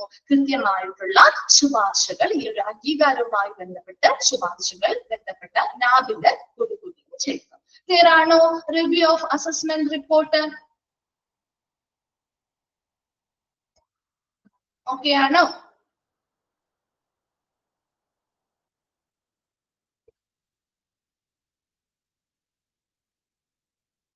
ഓക്കെ. അടുത്തത് ഇഷ്യൂ ഓഫ് അക്രഡിറ്റേഷൻ സർട്ടിഫിക്കറ്റ്. അടുത്തതാണ് അക്രഡിറ്റേഷനുമായി ബന്ധപ്പെട്ട സർട്ടിഫിക്കറ്റ് വിതരണം ചെയ്യുക. നോക്കിയേ, the lab shall issue an accreditation certificate to the hospital with a validity of 4 years. ഇവിടെ 4 വർഷം എന്ന് പറയുന്നത് വലിയ ഹെൽത്ത് കെയർ ഓർഗനൈസേഷൻസ് ആണെങ്കിൽ നമ്മൾ നേരത്തെ പറഞ്ഞിരുന്ന വലിയൊരു ഹോസ്പിറ്റലാണ്, അവിടെ അതിന്റെ സ്കോപ്പ് ഓഫ് അക്രഡിറ്റേഷൻ അനുസരിച്ചാണ് ഇവിടെ നമ്മുടെ വാലിഡിറ്റി തീരുമാനിക്കുന്നത്. അപ്പൊ സ്മോൾ ഹെൽത്ത് കെയർ ഓർഗനൈസേഷൻ ആണെങ്കിൽ അവിടെ അധികം സർവീസുകളോ കാര്യങ്ങളോ ഒന്നും ഉണ്ടാവില്ല അല്ലെ? അപ്പൊ അതിനനുസരിച്ച് ചിലപ്പോൾ 2 വർഷമായിരിക്കും അവർക്ക് ശരിക്കും 3 വർഷമാണ് കൊടുക്കുന്നത്. പക്ഷെ ആ സ്ഥാപനത്തിന്റെ സ്കോപ്പ് അനുസരിച്ച് ഇതിന്റെ വിപുലീകരണം അല്ലെങ്കിൽ അവിടുത്തെ സ്കോപ്പ് എത്രത്തോളം ഉണ്ട്, അവിടുത്തെ സർവീസുകൾ എത്രത്തോളം ഉണ്ട് എന്നതിനനുസരിച്ചാണ് ആ ഒരു വാലിഡിറ്റി കൊടുക്കുന്നത്. ചെറിയ ഹോസ്പിറ്റലൊക്കെ ആണെങ്കിൽ സ്മോൾ ഹെൽത്ത് കെയർ ഓർഗനൈസേഷൻസ് ആണെങ്കിൽ അവിടെ ചിലപ്പോൾ 2 വർഷമായിരിക്കും നമ്മൾ കൊടുക്കുക. അതേസമയം വലിയൊരു ഹോസ്പിറ്റലാണ്, ഒരുപാട് സർവീസുകളുള്ള വലിയൊരു അക്രഡിറ്റേഷൻ ഉള്ള ഹോസ്പിറ്റൽ ആണെങ്കിൽ അതിന്റെ സ്കോപ്പ് ഓഫ് അക്രഡിറ്റേഷൻ അനുസരിച്ച് ചിലപ്പോ 4 വർഷം വരെയും വാലിഡിറ്റി നൽകാറുണ്ട്. Then the certificate has a unique number. എല്ലാ സർട്ടിഫിക്കറ്റും യൂണിക് നമ്പർ ഉണ്ടാവും അല്ലെ? ഇല്ലേ? നമ്മുടെ ഏതൊരു സർട്ടിഫിക്കറ്റ് നമുക്ക് കിട്ടുമ്പോഴോ അതിനൊരു യൂണിക് ആയിട്ടുള്ള ഒരു നമ്പർ ഉണ്ടാവില്ലേ? അതുപോലെ എത്ര ദിവസം മുതലാണ് ഇന്ന ദിവസം മുതൽ ഇന്ന ദിവസം വരെയാണ് ആ ഒരു വാലിഡിറ്റി എന്ന് മുതലാണ് എന്നുള്ളത് കൃത്യമായിട്ട് ആ ഒരു സർട്ടിഫിക്കറ്റിൽ പരാമർശിച്ചിട്ടുണ്ടാവും. ഈ ഒരു സർട്ടിഫിക്കറ്റ് നിങ്ങൾ കണ്ടിട്ടില്ലേ? ക്വാളിറ്റി അഷുറൻസ് ആപ്പിലെ ലാസ്റ്റ് ഭാഗത്തുണ്ടല്ലോ ഒരു സർട്ടിഫിക്കറ്റിന്റെ കോപ്പി ഫോട്ടോ വെച്ചിട്ടുണ്ടാവുമല്ലോ, കണ്ടിട്ടില്ലേ അത്? ഓക്കെ. 13 വർഷമാണ് പറയുന്നത്. സാധാരണ ഹോസ്പിറ്റൽസിന്റെ ക്ലിനിക്കിലൊക്കെ 3 വർഷം കൊടുക്കുന്നത്. പക്ഷെ വലിയ ഹോസ്പിറ്റലാവും, അതൊരു ഡൗട്ട് വരാതിരിക്കാൻ വേണ്ടി പിന്നെയും പറയുന്നത് കേട്ടോ. സ്മോൾ ഹെൽത്ത് കെയർ ഓർഗനൈസേഷൻ ആണെങ്കിൽ ചിലപ്പോൾ 2 വർഷം കൊടുക്കുന്നത്. അതേസമയം വലിയ ഒരുപാട്, അതായത് സ്കോപ്പ് ഓഫ് അക്രഡിറ്റേഷൻ എത്രത്തോളം വർദ്ധിക്കുന്നു അതിനനുസരിച്ചാണ് അവിടെ 4 വർഷം വരെയും ഒരു അക്രഡിറ്റേഷൻ കൊടുക്കാറുണ്ട്. ഇതിനൊരു യുണീക് സർട്ടിഫിക്കറ്റ്, ഒരു യുണീക് നമ്പർ ഉണ്ടായിരിക്കും. അതുപോലെ ഏത് ദിവസം മുതൽ ഏത് ദിവസം വരെയാണ് ആ ഒരു സർട്ടിഫിക്കറ്റിന്റെ വാലിഡിറ്റി ഉള്ളത് എന്ന് പരാമർശിച്ചിരിക്കും. Then the certificate is accompanied by the scope of accreditation. കണ്ടോ, പ്രത്യേകമായിട്ട് പറയുന്നത് അതിന്റെ സ്കോപ്പ് ഓഫ് അക്രഡിറ്റേഷൻ അനുസരിച്ചാണ് ആ ഒരു സർട്ടിഫിക്കറ്റ് വിതരണം ചെയ്യുക. ഒരുപാട് സർവീസുകൾ ഉള്ള ഒരു ഹോസ്പിറ്റലാണ്, ഒരുപാട് എന്ന് പറയുമ്പോൾ അത്രയും അധികം സർവീസുകൾ ഉള്ള ഒരു ഹോസ്പിറ്റൽ ആണെങ്കിൽ, വലിയ ഹോസ്പിറ്റലുകൾ ഹെൽത്ത് കെയർ ഓർഗനൈസേഷൻസ് ആണെങ്കിൽ അതിനനുസരിച്ചുള്ള സർട്ടിഫിക്കേഷൻ വാലിഡിറ്റികളായിരിക്കും കൊടുക്കുക. Then the applicant hospital must make all the payment due, if any, to NAB before the issue of certification. Certificate വിതരണം ചെയ്യണമെങ്കിൽ അതിനു മുൻപ് ആ ഹോസ്പിറ്റലിൽ എന്തെങ്കിലും പേയ്മെന്റ് ഡ്യൂ ആയിട്ടുണ്ട്, അല്ലെങ്കിൽ പണം അടയ്ക്കാതെ ഉണ്ടെന്നുണ്ടെങ്കിൽ, അപ്പൊ പൈസ എന്തെങ്കിലും ഒക്കെ ഇപ്പൊ ആനുവൽ ഫീസോ കാര്യങ്ങളോ ഒക്കെ എന്തെങ്കിലും അവിടെ പെൻഡിങ് ആയിട്ടുണ്ട്, അല്ലെങ്കിൽ അടയ്ക്കാതെ ഉണ്ടെങ്കിൽ കൃത്യമായിട്ടുള്ള പേയ്മെന്റ് നടത്തിയതിനു ശേഷം മാത്രമേ ആ സർട്ടിഫിക്കറ്റ് വിതരണം ചെയ്യുകയുള്ളൂ. ക്ലിയർ ആണോ? ഇഷ്യൂ ഓഫ് അക്രഡിറ്റേഷൻ സർട്ടിഫിക്കറ്റ് നമ്മൾ എന്തൊക്കെ കാര്യങ്ങളാണ് പറഞ്ഞത്? ആ ഒരു അക്രഡിറ്റേഷൻ സർട്ടിഫിക്കറ്റിന് വാലിഡിറ്റി 4 വർഷം വരെയും കിട്ടാം. അത് അവിടുത്തെ ആ ഒരു സ്കോപ്പ് ഓഫ് അക്രഡിറ്റേഷൻ അനുസരിച്ചാണ് തീരുമാനിക്കുന്നത്. ആ സർട്ടിഫിക്കറ്റിൽ ഒരു യൂണിക് സർട്ടിഫിക്കേഷൻ നമ്പർ ഉണ്ടാവും. അതോടൊപ്പം തന്നെ ഇന്ന് മുതൽ ഇന്ന് വരെയാണ് ആ ഒരു ഡേറ്റ് ഓഫ് വാലിഡിറ്റി എന്നും മെൻഷൻ ചെയ്തിട്ടുണ്ടാവും. അതുപോലെ ഈ പറയുന്ന ആപ്ലിക്കന്റ് അല്ലെങ്കിൽ ആ ഒരു ഹോസ്പിറ്റല് എല്ലാ ഫീസും അടച്ചാൽ മാത്രമേ, അതായത് ആ ഒരു സർട്ടിഫിക്കറ്റ് കിട്ടണമെങ്കിൽ അതിനു മുമ്പ് അവരെല്ലാ പേയ്മെന്റും നടത്തിയിരിക്കണം. ഓക്കെ ആണോ? Issue of accreditation certificate clear ആണോ?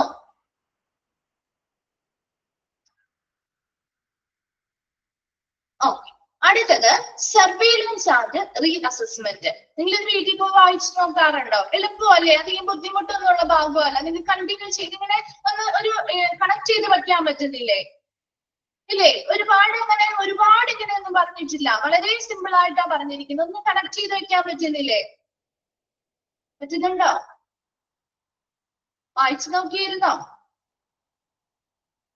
വായിച്ചൊന്നും നോക്കാറില്ല അല്ലെ? Okay. Okay, surveillance and reassessment. അടുത്തത്, the accreditation to the hospital shall be valid for a valid period of 4 years. 4 വർഷം വരെയും വാലിഡിറ്റി ഉണ്ട്. NAB shall perform surveillance before completion of 20 to 24 months since the date of accreditation of the accredited hospital. അപ്പൊ നമുക്കറിയാം, ഇപ്പൊ ഒരു final assessment നടത്തി എന്നതുകൊണ്ട് മാത്രം അവിടെ ആ ഒരു മൂല്യനിർണ്ണയം തീരുമോ? അത് ഇല്ല അല്ലെ? എത്ര ദിവസം അല്ലെങ്കിൽ എത്ര വർഷം വരെ അവിടെ വാലിഡിറ്റിയിൽ അവർ പ്രവർത്തിക്കുന്നുണ്ടോ ആ ഇടയ്ക്കിടയ്ക്ക് ഇവര് ലാബ് എന്ത് ചെയ്യും? കൃത്യമായി എന്ത് ചെയ്യും? സർവൈലൻസ് അല്ലെങ്കിൽ എന്താണ് മൂല്യനിർണ്ണയങ്ങൾ നടത്തും. അതിനനുസരിച്ചുള്ള നിരീക്ഷണങ്ങളും അതിനനുസരിച്ചുള്ള എന്താണ് റീ അസസ്മെന്റും ഒക്കെ അവർ നടത്താറുണ്ട്. കാരണം അവരുടെ സർവീസുകൾ തുടർന്ന് പോകുന്നുണ്ടോന്ന് അറിയണ്ടേ? അവിടെ ആ ഒരു സ്റ്റാൻഡേർഡ് കണ്ടിന്യൂ ചെയ്യുന്നുണ്ടോ എന്ന് അറിയണമല്ലോ. ആ ഒരു സ്റ്റാൻഡേർഡ് കൃത്യമായിട്ട് മെയിൻറ്റെയിൻ ചെയ്യുന്നുണ്ടോ എന്നൊക്കെ അറിയാൻ വേണ്ടി ഇടയ്ക്കിടയ്ക്ക് നാം എന്ത് ചെയ്യാറുണ്ട്? റീ അസസ്മെന്റുകൾ നടത്തും. അല്ലാതെ ഫൈനൽ അസസ്മെന്റ് കൊണ്ട് അവിടെ നിർത്തിവെക്കുകയല്ല ചെയ്യുന്നത്. അപ്പൊ അതാണ് ഇവിടെ സർവൈലൻസ് ആൻഡ് റീ അസസ്മെന്റിൽ പറയുന്നത് കേട്ടോ. നോക്കിയേ, NAB shall perform surveillance before completion of 20 to 24 months since the date of accreditation of the accredited hospital. അപ്പോൾ ഒരു അക്രഡിറ്റഡ് ഹോസ്പിറ്റലിന് ഒരു ദിവസമായിരിക്കുമല്ലോ അംഗീകാരം കിട്ടിയിരിക്കുന്ന ഒരു ദിവസം ഉണ്ടാവുമല്ലോ. ആ അക്രഡിറ്റഡ് ആയിട്ടുള്ള ദിവസം മുതൽ കൗണ്ട് ചെയ്യുമ്പോൾ, ആ ഒരു ഡേറ്റ് മുതൽ കൗണ്ട് ചെയ്യുമ്പോൾ ആദ്യത്തെ 20 മുതൽ 24 മാസങ്ങൾക്കുള്ളിൽ പെർഫോം സർവൈലൻസ് അല്ലെങ്കിൽ ഒരു മേൽനോട്ടം അല്ലെങ്കിൽ ഒരു അസസ്മെന്റ് നടത്തും. The hospital shall pay the annual fees every year. ഓരോ വർഷവും ഹോസ്പിറ്റല് ആനുവൽ ഫീസ് കൊടുക്കണം. അത് ആ ഹോസ്പിറ്റലിന്റെ സ്കോപ്പ് എത്രത്തോളം ഉണ്ട് അതിനനുസരിച്ചാണ് ആനുവൽ ഫീസ് വരിക കേട്ടോ. ഇപ്പൊ ഓരോ സ്മോൾ ഹെൽത്ത് കെയർ ഓർഗനൈസേഷന് വലിയ ഫീസ് ഒന്നും അധികം ഉണ്ടാകില്ല. എന്നാൽ പോലും അതിന്റെ ആ ഒരു സ്കോപ്പ് എത്രത്തോളം കൂടുന്നു അതിനനുസരിച്ച് വാലിഡിറ്റി നമ്മൾ കൂട്ടി കൊടുക്കുന്നുണ്ട് അല്ലെ. അപ്പൊ അതിനനുസരിച്ച് ഒരുപാട് ചിലപ്പോ ലക്ഷങ്ങൾ ചില വലിയ ഹോസ്പിറ്റലൊക്കെ ആണെങ്കിൽ ഒരു വർഷം ഒരു വിധം നല്ല തുക തന്നെ അടക്കേണ്ടതായിട്ട് വരും. അപ്പൊ ഒരു വർഷത്തേക്ക് ഓരോ വർഷവും ആനുവൽ ഫീസ് ഹോസ്പിറ്റല് നിർബന്ധമായിട്ടും എന്ത് ചെയ്യണം, ലാബിന് പേ ചെയ്യണം. Then before the final assessment, the first annual fees paid. അപ്പൊ ആദ്യത്തെ ആനുവൽ ഫീസ് പേ ചെയ്യുന്നത് എപ്പോഴാണ്? ഫസ്റ്റ് ഫൈനൽ അസസ്മെന്റിന് മുൻപാണ്. നമ്മൾ ഓൾറെഡി പറഞ്ഞിട്ടുണ്ട് അല്ലെ, ഫൈനൽ അസസ്മെന്റിന് മുൻപ് പേയ്മെന്റ് അടയ്ക്കണം എന്ന് പറഞ്ഞിരുന്നില്ലേ. അപ്പൊ ആദ്യത്തെ ആനുവൽ ഫീസ് അടയ്ക്കേണ്ടത് ആ ഫസ്റ്റ് ഫൈനൽ ആയിട്ടുള്ള അസസ്മെന്റിന് മുൻപാണ്.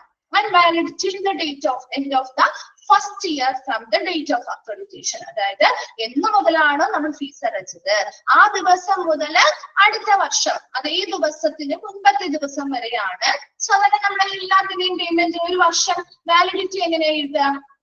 ഇത് നിങ്ങൾ കണ്ടാണോ നമ്മുടെ വാഹനങ്ങളുടെയൊക്കെ ഇപ്പൊ നമ്മുടെ ഇൻഷുറൻസിന്റെയൊക്കെ എന്താണ് എക്സ്പയറി ഡേറ്റ് കഴിയുന്നതൊക്കെ വാലിഡിറ്റി കാണാറില്ലേ? എന്നാണ് നമ്മൾ ആ ഒരു പേയ്മെന്റ് കൊടുക്കുന്നത്? അന്ന് മുതല് പിറ്റേ വർഷം അല്ലെ, നെക്സ്റ്റ് ഇയർ വരെയും അല്ലെ, ആ ഒരു നെക്സ്റ്റ് ഇയർ ആ ഒരു ഡേറ്റിന്, അതായത് 31-ാം തീയതിയാണ് നമ്മൾ ഈ വർഷം മാർച്ച് 31-ാം തീയതിയാണ് കൊടുത്തിരിക്കുന്നതെങ്കിൽ അടുത്ത വർഷം മാർച്ച് എന്ന് വരെ വരും അതിന്റെ ഡേറ്റ് ഓഫ് വാലിഡിറ്റി? 31-ാം തീയതി വരെ വരുമോ? ഇല്ല, 30-ാം തീയതി വരെ. അങ്ങനെയല്ലേ? 31-ാം തീയതി മുതൽ അടുത്ത വർഷം മാർച്ച് 30-ാം തീയതി വരെയും അങ്ങനെയായിരിക്കും അവരുടെ ഒരു വർഷത്തെ ആ ഒരു ആനുവൽ ഫീസിന്റെ വാലിഡിറ്റി എന്ന് പറയുന്നത് കേട്ടോ. നോക്കി, first year from the date of accreditation. അപ്പൊ ആ ഒരു ആദ്യത്തെ വർഷത്തെ ഫീസാണ് നമ്മൾ ആ ഒരു ഫൈനൽ അസസ്മെന്റിന് മുൻപായിട്ട് കിട്ടുന്നത്. Since then the annual fees shall be due on the same date. നമുക്കറിയാലോ ഇൻഷുറൻസ് ഒക്കെ ആണെങ്കിൽ അതേ സെയിം ഡേറ്റിൽ തന്നെ നമ്മൾ പിറ്റേ വർഷം അടക്കണ്ടേ? ഈ ഒരു ഡേറ്റ് കഴിയുന്നതിന് മുൻപ് തന്നെ നമുക്ക് മെസ്സേജുകൾ വരാൻ തുടങ്ങും അല്ലെ, നിങ്ങളുടെ ഇൻഷുറൻസിന്റെ തീരാറായി എന്ന് പറഞ്ഞ മെസ്സേജ് വരാറില്ലേ? അപ്പൊ നമ്മൾ അതേ ഡേറ്റിൽ തന്നെ പിറ്റേ പ്രാവശ്യം അടയ്ക്കണ്ടേ? അതുപോലെ ഇവിടെയും അടയ്ക്കുക. ആ ഒരു ഫസ്റ്റ് ആനുവൽ ഫീ എന്നാണോ അടയ്ക്കേണ്ടത്? എന്താണ് ഫസ്റ്റ് ആനുവൽ ഫീ നമ്മൾ പറഞ്ഞു ഫൈനൽ അസസ്മെന്റിന് മുൻപാണ്. അങ്ങനെ എന്നാണോ നമ്മൾ ആ ഒരു ആനുവൽ ഫീസ് അടച്ചിരിക്കുന്നത് അതേ സെയിം ഡേറ്റ് അല്ലെങ്കിൽ മന്തിൽ തന്നെ ഓരോ വർഷവും നമ്മൾ ആ ഒരു fees അടയ്ക്കേണ്ടതായിട്ടുണ്ട്. Then the hospital need to apply online for renewal of accreditation at least 6 months before the expiry of validity of accreditation for which the assessment shall be conducted. ഇനിയിപ്പോ 3 വർഷം അല്ലെങ്കിൽ 4 വർഷമാണ് ആ ഒരു സ്ഥാപനത്തിന് അക്രഡിറ്റേഷൻ കിട്ടിയിരിക്കുന്നത്. വാലിഡിറ്റി തീരുന്നതിന് മുൻപ്, അതായത് ഈ ഹോസ്പിറ്റലിന് വാലിഡിറ്റി കിട്ടി, അക്രഡിറ്റേഷൻ കിട്ടിയെന്ന് വിചാരിക്കാം. അപ്പൊ കിട്ടിക്കഴിഞ്ഞ് കഴിയുമ്പോൾ ഇവർക്ക് എന്ത് വേണം? ആ ഒരു 3-4 വർഷത്തേക്ക് അവർക്ക് പിന്നെ ആ ഒരു ഓൾറെഡി കിട്ടിയിട്ടുണ്ട്. അപ്പൊ അവരുടെ ആ ഒരു സ്റ്റാൻഡേർഡ് കണ്ടിന്യൂ ചെയ്ത് പോയാൽ മതി അല്ലെ. ഇനി പുനർ അക്രഡിറ്റേഷൻ വേണം. പിന്നെയും അവർക്ക് ഈ ഒരു അക്രഡിറ്റേഷൻ കണ്ടിന്യൂ ചെയ്യണമെങ്കിൽ ഈ പറയുന്ന വാലിഡിറ്റി തീരുന്നതിന് മുൻപ് ഇവരെന്ത് ചെയ്യണം? ലാസ്റ്റ് വാലിഡിറ്റി തീരുന്ന ആ ഒരു അക്രഡിറ്റേഷന്റെ വാലിഡിറ്റി തീരുന്നതിന്റെ 6 മാസം മുൻപ് ഇവരെന്ത് ചെയ്യണം? അതിന് വേണ്ടിയിട്ടുള്ള റിന്യൂവല് പുതുക്കാനായിട്ടുള്ള ആപ്ലിക്കേഷൻ ഫോമും പ്രൊസീജിയേഴ്സും ഒക്കെ ചെയ്തിരിക്കണം. അല്ലാതെ തീർന്നിട്ടല്ല നമ്മൾ എന്ത് ചെയ്യേണ്ടത്.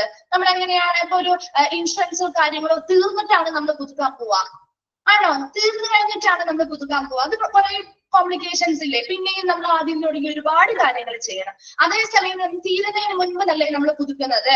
അതുപോലെ തന്നെ ഇവിടെയും ആ ഒരു 4 വർഷം അല്ലെങ്കിൽ 3 വർഷമാണ് അവർക്ക് വാലിഡിറ്റി കിട്ടിയിരിക്കുന്നതെങ്കിൽ ആ 3 വർഷം കഴിയുന്നത് എന്നാണോ ആ ഒരു ഡേറ്റിന് 6 മാസം മുൻപ് തന്നെ ഇത് പുതുക്കാനുള്ള ആപ്ലിക്കേഷൻസും മറ്റു കാര്യങ്ങളും ലാബിന് സമർപ്പിക്കേണ്ടതായിട്ടുണ്ട്. Then lab may call for unannounced visit. അതുപോലെ തന്നെ നോക്കിയേ അടുത്തതായിട്ട് അപ്പൊ ലാബിന് ഇങ്ങനെ ഒരു റിന്യൂവലിന് വേണ്ടിയിട്ട് അല്ലെങ്കിൽ പുതുക്കാൻ വേണ്ടിയിട്ട് ഒരു ആപ്ലിക്കേഷൻ ഫോം ആ സ്ഥാപനം കൊടുത്തിട്ടുണ്ടെങ്കിൽ അതിനനുസരിച്ച് ഈ അസസ്മെന്റ് പുനർമൂല്യനിർണ്ണയം ആ ഒരു ലാബ് വന്ന് നടത്തുകയും ചെയ്യും. Then lab may call for unannounced visit. അതായത് ലാബ് ഇതിപ്പോ ഓൾറെഡി പറഞ്ഞിട്ട് ചെയ്യുന്നതാണ്. അതേസമയം നാബ് അൺഅനൗൺസ്ഡ് വിസിറ്റ് ചെയ്യാറുണ്ട്. അതായത് പെട്ടെന്നുണ്ടാകുന്ന സന്ദർശനങ്ങൾ എന്തിനു വേണ്ടിയായിരിക്കും? Based on any concern or any serious incident reported upon by an individual or an organisation or media. ഇപ്പൊ ചില ഹോസ്പിറ്റൽസിനെ കുറിച്ചോ അവരുടെ ക്വാളിറ്റിയെ കുറിച്ചോ അവരുടെ നല്ല സർവീസുകൾ കൊടുക്കുന്നില്ല എന്ന രീതിയിൽ എന്തെങ്കിലും ഒരു സീരിയസ് ആയിട്ട് ഒരു ഗുരുതരമായിട്ടൊരു സംഭവം ആ ഹോസ്പിറ്റലിൽ നടന്നു വിചാരിക്കാം. അല്ലെങ്കിൽ ഒരു ആശങ്ക ഉണ്ടാകുന്ന എന്തെങ്കിലും ഒരു കാര്യം നടന്നു എന്നുള്ളത് നാബിലേക്ക് ഏതെങ്കിലും വ്യക്തികളോ ഏതെങ്കിലും സ്ഥാപനങ്ങളോ അല്ലെങ്കിൽ മീഡിയയോ റിപ്പോർട്ട് ചെയ്യാണ്. നിങ്ങളുടെ ഇങ്ങനെ അക്രഡിറ്റഡ് ആയിട്ടുള്ള നിങ്ങളുടെ കീഴില് നാബിന്റെ കീഴിൽ അക്രഡിറ്റഡ് ആയിട്ടുള്ള ഒരു സ്ഥാപനത്തിൽ ഇങ്ങനെ രീതിയിലുള്ള സംഭവങ്ങൾ നടന്നിട്ടുണ്ട്, അതായത് സീരിയസ് ആയിട്ടുള്ള ഒരു ഇൻസിഡന്റ് ആണ് നടന്നിരിക്കുന്നത് എന്ന് ഒരു വ്യക്തിയാവാം, അല്ലെങ്കിൽ ചിലപ്പോൾ ഒരു സ്ഥാപനമാവാം, അല്ലെങ്കിൽ മീഡിയ ആവാം. അവര് റിപ്പോർട്ട് ചെയ്താൽ ആ നാബ് അത് അറിഞ്ഞു കഴിഞ്ഞാൽ അവരെന്ത് ചെയ്യണം? അവരത് കുഴപ്പമില്ല, അത് ആ ഹോസ്പിറ്റലിൽ നടന്നോട്ടെ എന്ന് വിചാരിക്കാൻ പറ്റുമോ? ഇല്ല അല്ലെ. അതേസമയം അത് കൃത്യമായിട്ട് മനസ്സിലാക്കണമെങ്കിൽ അവരത് പറയാതെ വിസിറ്റിന് വരണം അല്ലെ. അതിനു വേണ്ടി അവിടെ ഒരു ഡേറ്റ് ഒന്ന് ഫിക്സ് ചെയ്തിട്ട് ഞങ്ങൾ ഇന്ന ദിവസം അവിടേക്ക് വിസിറ്റിന് വരികയാണ് കേട്ടോ എന്നൊന്നും പറഞ്ഞിട്ടല്ല, അല്ലാതെ അപ്രഖ്യാപിതമായിട്ട് ഓൾറെഡി പറയാതെ ഒരു സർപ്രൈസ് ആയിട്ടുള്ള ഒരു വിസിറ്റോ കാര്യങ്ങളോ നടത്തേണ്ടി വരാറില്ല. അപ്പൊ അങ്ങനെയുള്ള സന്ദർഭങ്ങളിലാണ് കൂടുതലും നാബ് അൺഅനൗൺസ്ഡ് ആയിട്ടുള്ള വിസിറ്റ് നടത്തുന്നത്. അപ്പൊ അതെങ്ങനെ എന്തെങ്കിലും സീരിയസ് ആയിട്ടുള്ള ഇഷ്യൂസോ അല്ലെങ്കിൽ എന്തെങ്കിലും ഇൻസിഡന്റ് കൺസേൺ എന്തെങ്കിലും ആശങ്ക ജനിപ്പിക്കുന്ന ഒരു സംഭവങ്ങളോ കാര്യങ്ങളോ ഉണ്ടാവുമ്പോൾ അതുമായി ബന്ധപ്പെട്ട റിപ്പോർട്ടുകൾ ആ ഒരു നാബിലേക്ക് എത്തുകയാണെങ്കിൽ അവരതിന് വേണ്ടിയിട്ടുള്ള എന്ത് അൺഅനൗൺസ്ഡ് ആയിട്ടുള്ള വിസിറ്റുകൾ സർപ്രൈസ് ആയിട്ടുള്ള വിസിറ്റുകൾ കാര്യങ്ങൾ നടത്താറുണ്ട്. അപ്പൊ നോക്കിയേ, എന്താണ് നമ്മൾ സർവീലൻസ് ആൻഡ് റീഅസസ്മെന്റിൽ പറഞ്ഞിരിക്കുന്നത്? അക്രഡിറ്റേഷൻ ടു ദ ഹോസ്പിറ്റൽ, ഒരു ഹോസ്പിറ്റലുമായി ബന്ധപ്പെട്ട് അക്രഡിറ്റേഷൻസ് റീഅസസ്മെന്റും സർവീലൻസും നടത്താറുണ്ട്. അപ്പൊ അതിനു വേണ്ടിയിട്ട് ആ ഒരു ഹോസ്പിറ്റലിൽ എന്നാണ് നമുക്ക് ആ ഒരു അംഗീകാരം കിട്ടിയിരിക്കുന്നത് ആ ഡേറ്റ് മുതൽ നോക്കുമ്പോൾ ആദ്യത്തെ 20 മുതൽ 24 മാസത്തിനുള്ളിൽ നമ്മൾ ഈ പറയുന്ന ഫസ്റ്റ് സർവൈലൻസ് ആ ഒരു മൂല്യനിർണ്ണയവും അതുമായി ബന്ധപ്പെട്ട മേൽനോട്ടങ്ങളും ഒക്കെ നാബ് പൂർത്തിയാക്കും. അതിനുശേഷം നാബിലേക്ക് കൃത്യമായിട്ട് നമ്മൾ ആ ഒരു ഫൈനൽ അസസ്മെന്റിന് മുമ്പ് എന്തടയ്ക്കുന്നുണ്ട്? ആനുവൽ ഫീ അടയ്ക്കുന്നുണ്ട് അല്ലെ. ആനുവൽ ഫീ അത് ഫസ്റ്റ് ആനുവൽ ഫീ ആണ്. അങ്ങനെ ഓരോ വർഷവും ഏത് ദിവസമാണ് നമ്മൾ ആദ്യത്തെ ആനുവൽ ഫീ അടച്ചിരിക്കുന്നത് അതേ മാസം അല്ലെങ്കിൽ അതേ ഡേറ്റിൽ തന്നെ നമ്മൾ ഓരോ വർഷവും ആനുവൽ ഫീ അടയ്ക്കേണ്ടതായിട്ടുണ്ട്. ഇനി ഇങ്ങനെ ആനുവൽ ഫീ അടച്ചു കഴിഞ്ഞു, ഇനി ഇതിന് ശേഷം നമുക്ക് വാലിഡിറ്റി തീരുന്ന അക്രഡിറ്റേഷൻ വാലിഡിറ്റി എന്നാണോ തീരുന്നത് അതിനു മുൻപ് നമുക്ക് ഈ ഒരു അക്രഡിറ്റേഷൻ പുതുക്കണമെങ്കിൽ 6 മാസത്തിന് മുൻപ് നമുക്ക് അതിനുള്ള റിന്യൂവൽ അപ്ലിക്കേഷൻ ഫോംസും കാര്യങ്ങളും സബ്മിറ്റ് ചെയ്യാം. അതിനനുസരിച്ച് റീഅസസ്മെന്റ് നാബ് കണ്ടെത്തുകയും ചെയ്യും. ഇനി ചില സമയങ്ങളിൽ ഹോസ്പിറ്റലുകാര് എന്ത് ചെയ്യാറുണ്ട്? ഹോസ്പിറ്റലിലേക്ക് നാബ് ഒരു അൺഅനൗൺസ്ഡ് ആയിട്ടുള്ള വിസിറ്റുകൾക്ക് വേണ്ടി വരാറുണ്ട്. അതെന്തുകൊണ്ടാണ് അങ്ങനെ പെട്ടെന്ന് വരുന്നത്? എന്തെങ്കിലും ആശങ്ക ജനിപ്പിക്കുന്നതോ അല്ലെങ്കിൽ സീരിയസ് ആയിട്ടുള്ള സംഭവങ്ങളോ കാര്യങ്ങളോ ആരെങ്കിലും അല്ലെങ്കിൽ ഒരു വ്യക്തിയാവാം, ഒരു ഓർഗനൈസേഷൻ അല്ലെങ്കിൽ സ്ഥാപനങ്ങളാവാം, അല്ലെങ്കിൽ എന്തെങ്കിലും മീഡിയ വഴിയോ മാധ്യമങ്ങൾ വഴിയോ ഒക്കെ റിപ്പോർട്ട് ചെയ്യുകയാണെങ്കിൽ അതുമായി ബന്ധപ്പെട്ട പരിശോധനകൾ നടത്താൻ വേണ്ടിയിട്ട് നാം ചിലപ്പോൾ സർപ്രൈസ് ആയിട്ടുള്ള വിസിറ്റുകൾ ചിലപ്പോൾ ആ സ്ഥാപനത്തിലേക്ക് നടത്തിയേക്കാം. ക്ലിയർ ആണോ? സർവീലൻസ് ആൻഡ് റീഅസസ്മെന്റ് ഓക്കെ ആണോ?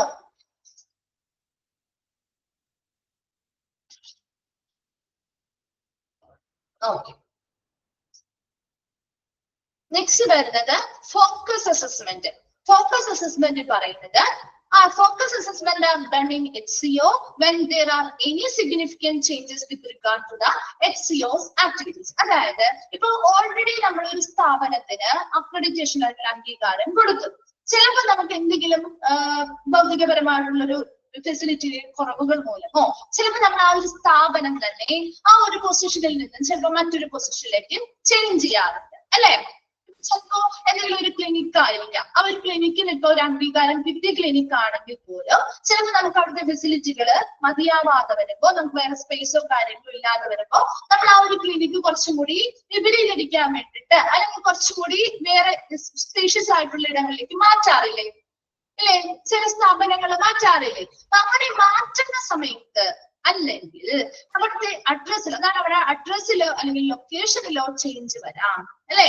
അല്ലെങ്കിൽ അവിടെ കൊടുക്കുന്ന സർവീസുകൾ ചിലപ്പോൾ പുതിയതായിട്ട് കുറെ സർവീസുകൾ അവർ കൊണ്ടുവരുന്നു എന്ന് വിചാരിക്കാം. ഒരു ഹോസ്പിറ്റൽ അല്ലെങ്കിൽ ഒരു ക്ലിനിക്കില് നമ്മൾ അംഗീകാരം കൊടുത്തിട്ടുണ്ട്. അവിടെ നിലവിൽ അവർ അക്രഡിറ്റേഷൻ നൽകുമ്പോ കുറച്ച് സർവീസേ ഉണ്ടായിരുന്നുള്ളൂ. പക്ഷേ ഒരു വർഷം കഴിഞ്ഞപ്പോ അവർക്ക് കുറച്ചുകൂടി സർവീസുകൾ ആഡ് ചെയ്യണമെങ്കിൽ, അങ്ങനെയുള്ള ഒരു സ്കോപ്പ് ഓഫ് അക്രഡിറ്റേഷൻ കൂട്ടണമെങ്കിൽ അവിടെ ഈ ഫോക്കസ് അസസ്മെന്റ് നടത്താറുണ്ട്. അല്ലെങ്കിൽ അവിടുത്തെ ആ ഒരു ലൊക്കേഷനിലോ അഡ്രസ്സിലോ ചേഞ്ച് വരികയാണെങ്കിൽ, അല്ലെങ്കിൽ അവിടുത്തെ പാരിസ്ഥിതികമായിട്ടുള്ള എന്തെങ്കിലും ചേഞ്ചസോ കാര്യങ്ങളോ വന്നു അതിന്റെ ഭാഗമായിട്ട് നമുക്ക് എന്തെങ്കിലും മാറ്റങ്ങൾ വരുത്തേണ്ടതായിട്ടുണ്ടെങ്കിൽ, അല്ലെങ്കിൽ അവിടുത്തെ കീ ടെക്നിക്കൽ പേഴ്സണൽസ് അല്ലെങ്കിൽ വളരെ സാങ്കേതികപരമായിട്ടുള്ള പ്രധാന സാങ്കേതിക ഉദ്യോഗസ്ഥര് മാറിയിട്ടുണ്ടെങ്കിൽ, അപ്പൊ അങ്ങനെ പുതിയതായിട്ട് വന്നിട്ടുണ്ടെങ്കിൽ, അങ്ങനെയുള്ള കുറെ കാര്യങ്ങളിലൂടെ നമുക്ക് ഫോക്കസ് അസസ്മെന്റ് നടത്തേണ്ടതായിട്ട് വരും. അപ്പൊ ഫോക്കസ് അസസ്മെന്റ് എന്ന് പറഞ്ഞാൽ നമ്മൾ അവരോട് അറിയിക്കുകയാണ്, നാബിനോട് ഇങ്ങനെയുള്ള വ്യത്യാസങ്ങൾ ഞങ്ങൾ ഇവിടെ വന്നിട്ടുണ്ട്. കാരണം ആ ഒരു ടീം വന്ന് വിലയിരുത്തിയപ്പോ ഉള്ള കാര്യങ്ങളല്ലല്ലോ ഇപ്പൊ, അല്ലെ? കുറെ മാറ്റങ്ങൾ വരുത്തിയിരിക്കുകയല്ലേ ഇവര്. അപ്പൊ ഇവരൊന്നും കൂടി എന്ത് ചെയ്യണം? ആ ഒരു ടീം വന്ന് വിലയിരുത്തൽ നടത്തണം, വേണ്ടേ? അതാണ് ഫോക്കസ് അസസ്മെന്റിൽ പറയുന്നത്. മനസ്സിലാവുന്നുണ്ടോ? എന്താണ് ഒരു റിപ്ലൈ ഇല്ലാതിരിക്കുന്നത്?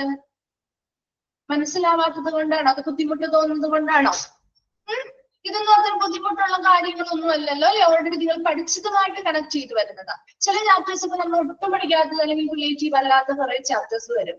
അപ്പൊ നിങ്ങൾ എന്ത് ചെയ്യും? നോക്കിയേ, ഫോക്കസ് അസസ്മെന്റ് എന്താന്ന് മനസ്സിലായോ?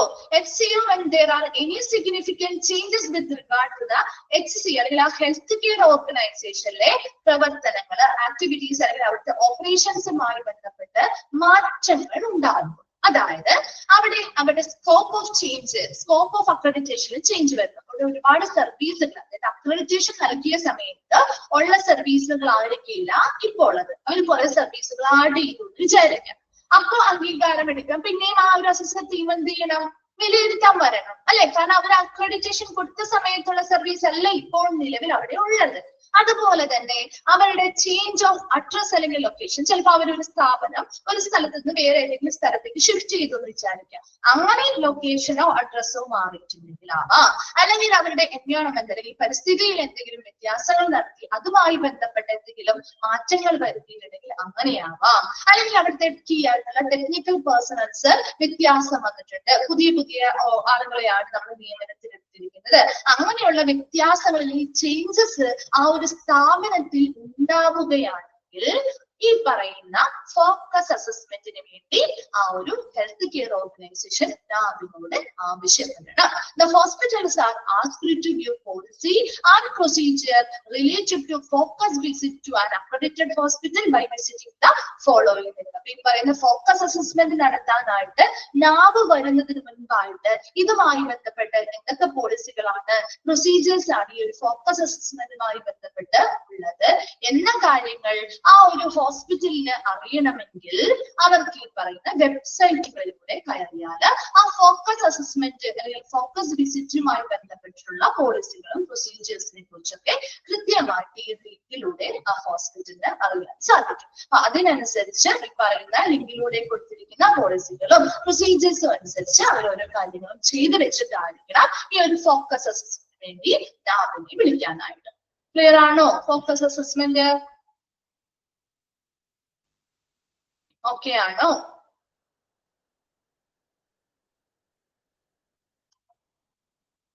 ഓക്കെ, അടുത്തത് surprise assessment. Surprise assessment already നമ്മൾ പറഞ്ഞതാണ്, അല്ലെ?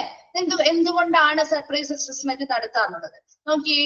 NABH conducts surprise assessment at accreditation hospitals periodically to evaluate the compliance to the accreditation standards, as hospitals are expected to adhere to the NABH accreditation standards at any given point of time once HCO is accredited. ഇവിടെ എന്താ, നാബ് ഇതുപോലെ surprise അസസ്മെന്റുകൾ നടത്താറുണ്ട്. എന്തിനാണ്? ആനുകാലികമായിട്ട് periodically എന്ത് ചെയ്യാറുണ്ട്? നാബ് അങ്ങനെയുള്ള ഹോസ്പിറ്റലിൽ surprise assessment. കാരണം പെട്ടെന്ന് നമ്മൾ പറഞ്ഞുകൊണ്ട് വരുന്ന ദിവസം, അതായത് ഇപ്പൊ ഒരു ദിവസം ഫിക്സ് ചെയ്ത് നമ്മള് ഇന്ന ദിവസം നാബിൽ നിന്ന് ആളുകൾ വരും, ടീം വരും, അവര് അസസ്മെന്റ് നടത്തും എന്ന് പറഞ്ഞുകൊണ്ട് വരുന്നതാണോ, അല്ലെങ്കിൽ പറയാതെ സർപ്രൈസ് ആയിട്ടുള്ള ഒരു വിസിറ്റിൽ വരുമ്പോഴാണോ അവിടുത്തെ എല്ലാ കാര്യങ്ങളും കൃത്യമായിട്ട് നമുക്ക് മനസ്സിലാക്കാൻ പറ്റുക? എങ്ങനെയാണ്? സർപ്രൈസ് ആയിട്ട് വരുമ്പോഴാണ് അല്ലെ? എന്തൊരു കാര്യം അവിടുത്തെ സ്റ്റാൻഡേർഡ്സിൽ എന്തെങ്കിലും അപാകതകൾ ഉണ്ടെങ്കിലോ ന്യൂനതകൾ ഉണ്ടെങ്കിലോ ഒക്കെ നമുക്ക് മനസ്സിലാക്കാൻ പറ്റുന്നത് സർപ്രൈസ് ആയിട്ട് അസസ്മെന്റിന് വേണ്ടി വരുമ്പോഴാണ് അല്ലെ? അങ്ങനെ സർപ്രൈസ് ആയിട്ടുള്ള അസസ്മെന്റുകൾ നാം കണ്ടക്ട് ചെയ്യാറുണ്ട്. അതവിടുത്തെ കൃത്യമായിട്ട് ആ ഒരു അക്രഡിറ്റേഷനുമായി ബന്ധപ്പെട്ട മാനദണ്ഡങ്ങൾ അവർ കൃത്യമായിട്ട് പാലിക്കുന്നുണ്ടോ ഇങ്ങനെയുള്ള എല്ലാ കാര്യങ്ങളും നമുക്ക് വിലയിരുത്തുന്നതിന് വേണ്ടിയിട്ടാണ് നാം ഇങ്ങനെയുള്ള സർപ്രൈസ് വിസിറ്റുകൾ ചെയ്യാറ്. Hospitals are expected to adhere to the നാം accreditation standards at any given point of time once the HCOs accredited. എപ്പോഴാണോ ആ ഒരു ഹെൽത്ത് കെയർ ഓർഗനൈസേഷന് ഈ പറയുന്ന അക്രഡിറ്റേഷനുമായി ബന്ധപ്പെട്ട സർട്ടിഫിക്കേഷൻ കിട്ടുന്നത് അല്ലെങ്കിൽ അംഗീകാരം കിട്ടുന്നത്, ആ സമയം മുതൽ ഏതൊരു സമയത്തും ഇവർ ഈ പറയുന്ന അതുമായി ബന്ധപ്പെട്ട എല്ലാ മാനദണ്ഡങ്ങളും ഏത് സമയത്ത് അല്ലെങ്കിൽ ഒരു ദിവസം അല്ലെങ്കിൽ 2 ദിവസത്തേക്ക് മാത്രമല്ല ഏതൊരു സമയത്ത് പോയാലും അവർ ഈ പറയുന്ന നാവുമായി ബന്ധപ്പെട്ട അക്രഡിറ്റേഷനുമായി ബന്ധപ്പെട്ട എല്ലാ മാനദണ്ഡങ്ങളും കൃത്യമായിട്ട് ഏതൊരു സമയത്തും പാലിച്ചിരിക്കണം. അത് ആ ഹോസ്പിറ്റലിൽ നിർബന്ധമായിട്ടുള്ള കാര്യമാണ്. അതിപ്പോ എപ്പോ ചെന്നാലും ഇപ്പൊ നമ്മൾ പറയാണ് ഇപ്പൊ ഡേ ടൈമിൽ മാത്രമാണ് നൈറ്റ് ടൈമിലും അങ്ങനെയൊന്നുമില്ല. ഏതൊരു സമയത്തും അവർ ഈ പറയുന്ന എല്ലാ മേഖലകളിലും ഇതേ രീതിയിലുള്ള സ്റ്റാൻഡേർഡ്സ് അല്ലെങ്കിൽ മാനദണ്ഡങ്ങൾ എപ്പോൾ ഇവർക്ക് അക്രഡിറ്റേഷൻ കിട്ടിയോ ആ സമയം മുതൽ ഇവർ പാലിക്കേണ്ടതായിട്ടുണ്ട്. ഇങ്ങനെയുള്ള surprise visits can also happen in response to adverse media report എന്നാണ് കേട്ടോ അവിടെ. അഡ്വേഴ്സ് മീഡിയ റിപ്പോർട്ട്സ് നമ്മൾ നേരത്തെ പറഞ്ഞല്ലോ, അഡ്വേഴ്സ് ആയിട്ട് പ്രതികൂലമായിട്ടുള്ള മീഡിയയുടെ റിപ്പോർട്ടുകളോ കാര്യങ്ങളുടെ അടിസ്ഥാനമായിട്ട് ആ ഹോസ്പിറ്റൽസിനെ കുറിച്ച് എന്തെങ്കിലും മോശമായ രീതിയിലുള്ള വാർത്തകളോ കാര്യങ്ങളോ ഒക്കെ വരികയാണെങ്കിൽ അതുമായി ബന്ധപ്പെട്ടും ഇതുപോലെയുള്ള സർപ്രൈസ് വിസിറ്റുകൾ നാം നടത്താറുണ്ട്. ശരിയാണോ തെറ്റാണോ കണ്ടെത്താൻ വേണ്ടിയിട്ട് then hospitals are requested to view policy and procedures related to surprise visit to an accredited hospital by visiting the following link. താഴെ പറഞ്ഞിരിക്കുന്ന ലിങ്കിലൂടെ ഈ പറയുന്ന സർപ്രൈസ് വിസിറ്റുമായി ബന്ധപ്പെട്ട പോളിസികളും പ്രൊസീജിയേഴ്സും ആർക്ക് മനസ്സിലാക്കാൻ പറ്റും? ഈ ഒരു ഹോസ്പിറ്റലിന് മനസ്സിലാക്കാനും ഫോളോ ചെയ്യാനും സാധിക്കും. ഒരു സർപ്രൈസ് അസസ്മെന്റ് എന്ന് പറഞ്ഞു ഇത്രയും മനസ്സിലാക്കാം. നാം ഇടയ്ക്കിടയ്ക്ക് പതിവായിട്ട് അല്ലെങ്കിൽ പീരിയോഡിക്കൽ ആനുകാലികമായിട്ട് സർപ്രൈസ് വിസിറ്റുകൾ അക്രഡിറ്റഡ് ആയിട്ടുള്ള ഹോസ്പിറ്റൽസിലേക്ക് നടത്തും. അത് അവിടുത്തെ നാം സ്റ്റാൻഡേർഡ്സ് കൃത്യമായിട്ട് അവർ പാലിക്കുന്നുണ്ടോ എന്ന് വിലയിരുത്തുന്നതിനും അതോടൊപ്പം തന്നെ ഏതൊരു സമയത്തും ഈ ഹെൽത്ത് കെയർ ഓർഗനൈസേഷൻ അക്രഡിറ്റേഷൻ കിട്ടിയ സമയം മുതൽ എല്ലാ സമയവും പറയുന്ന ആ ഒരു സ്റ്റാൻഡേർഡ്സ് കൃത്യമായിട്ട് പാലിക്കേണ്ടതായിട്ടുണ്ട്. അതങ്ങനെ കൃത്യമായിട്ട് പാലിക്കുന്നുണ്ടോ എന്ന് മനസ്സിലാക്കാൻ വേണ്ടിയാണ് ഈ പറയുന്ന സർപ്രൈസ് ആയിട്ടുള്ള അസസ്മെന്റ് അല്ലെങ്കിൽ വിലയിരുത്തലിന് വേണ്ടി അവർ വരുന്നത്. അപ്പൊ അല്ലാതെയും വരാം. എന്താണ്? വിലയിരുത്താൻ മാത്രമല്ല ഇതുപോലെ അഡ്വേഴ്സ് പ്രതികൂലമായിട്ടുള്ള എന്തെങ്കിലും മീഡിയ റിപ്പോർട്ടുകൾ കാര്യങ്ങൾ ആ ഹോസ്പിറ്റലിനെതിരെ ഉണ്ടായിട്ടുണ്ടെങ്കിൽ അതിന്റെ ഭാഗമായിട്ടും സർപ്രൈസ് വിസിറ്റുകൾ നടത്താറുണ്ട്. ഇതുമായി ബന്ധപ്പെട്ട പോളിസികളും പ്രൊസീജിയേഴ്സും ആ ഹോസ്പിറ്റലിന് ഈ ഒരു വെബ്സൈറ്റുകളിലൂടെ കയറി മനസ്സിലാക്കാനും ഫോളോ ചെയ്യാനും സാധിക്കും. ക്ലിയർ ആണോ? സർപ്രൈസ് അസസ്മെന്റ് ഓക്കെ ആണോ? ഓക്കെ, ഇത്രയും എടുക്കുന്നുള്ളൂ. നെക്സ്റ്റ് ക്ലാസ്സിൽ വരുമ്പോ ഇതൊന്ന് വായിച്ചിട്ട് വരാം കേട്ടോ. ഡൗട്ട്സോ കാര്യങ്ങളോ ഉണ്ടെങ്കിൽ മിസ്സിന്റെ അടുത്ത് ചോദിക്കാം കേട്ടോ. Thank you.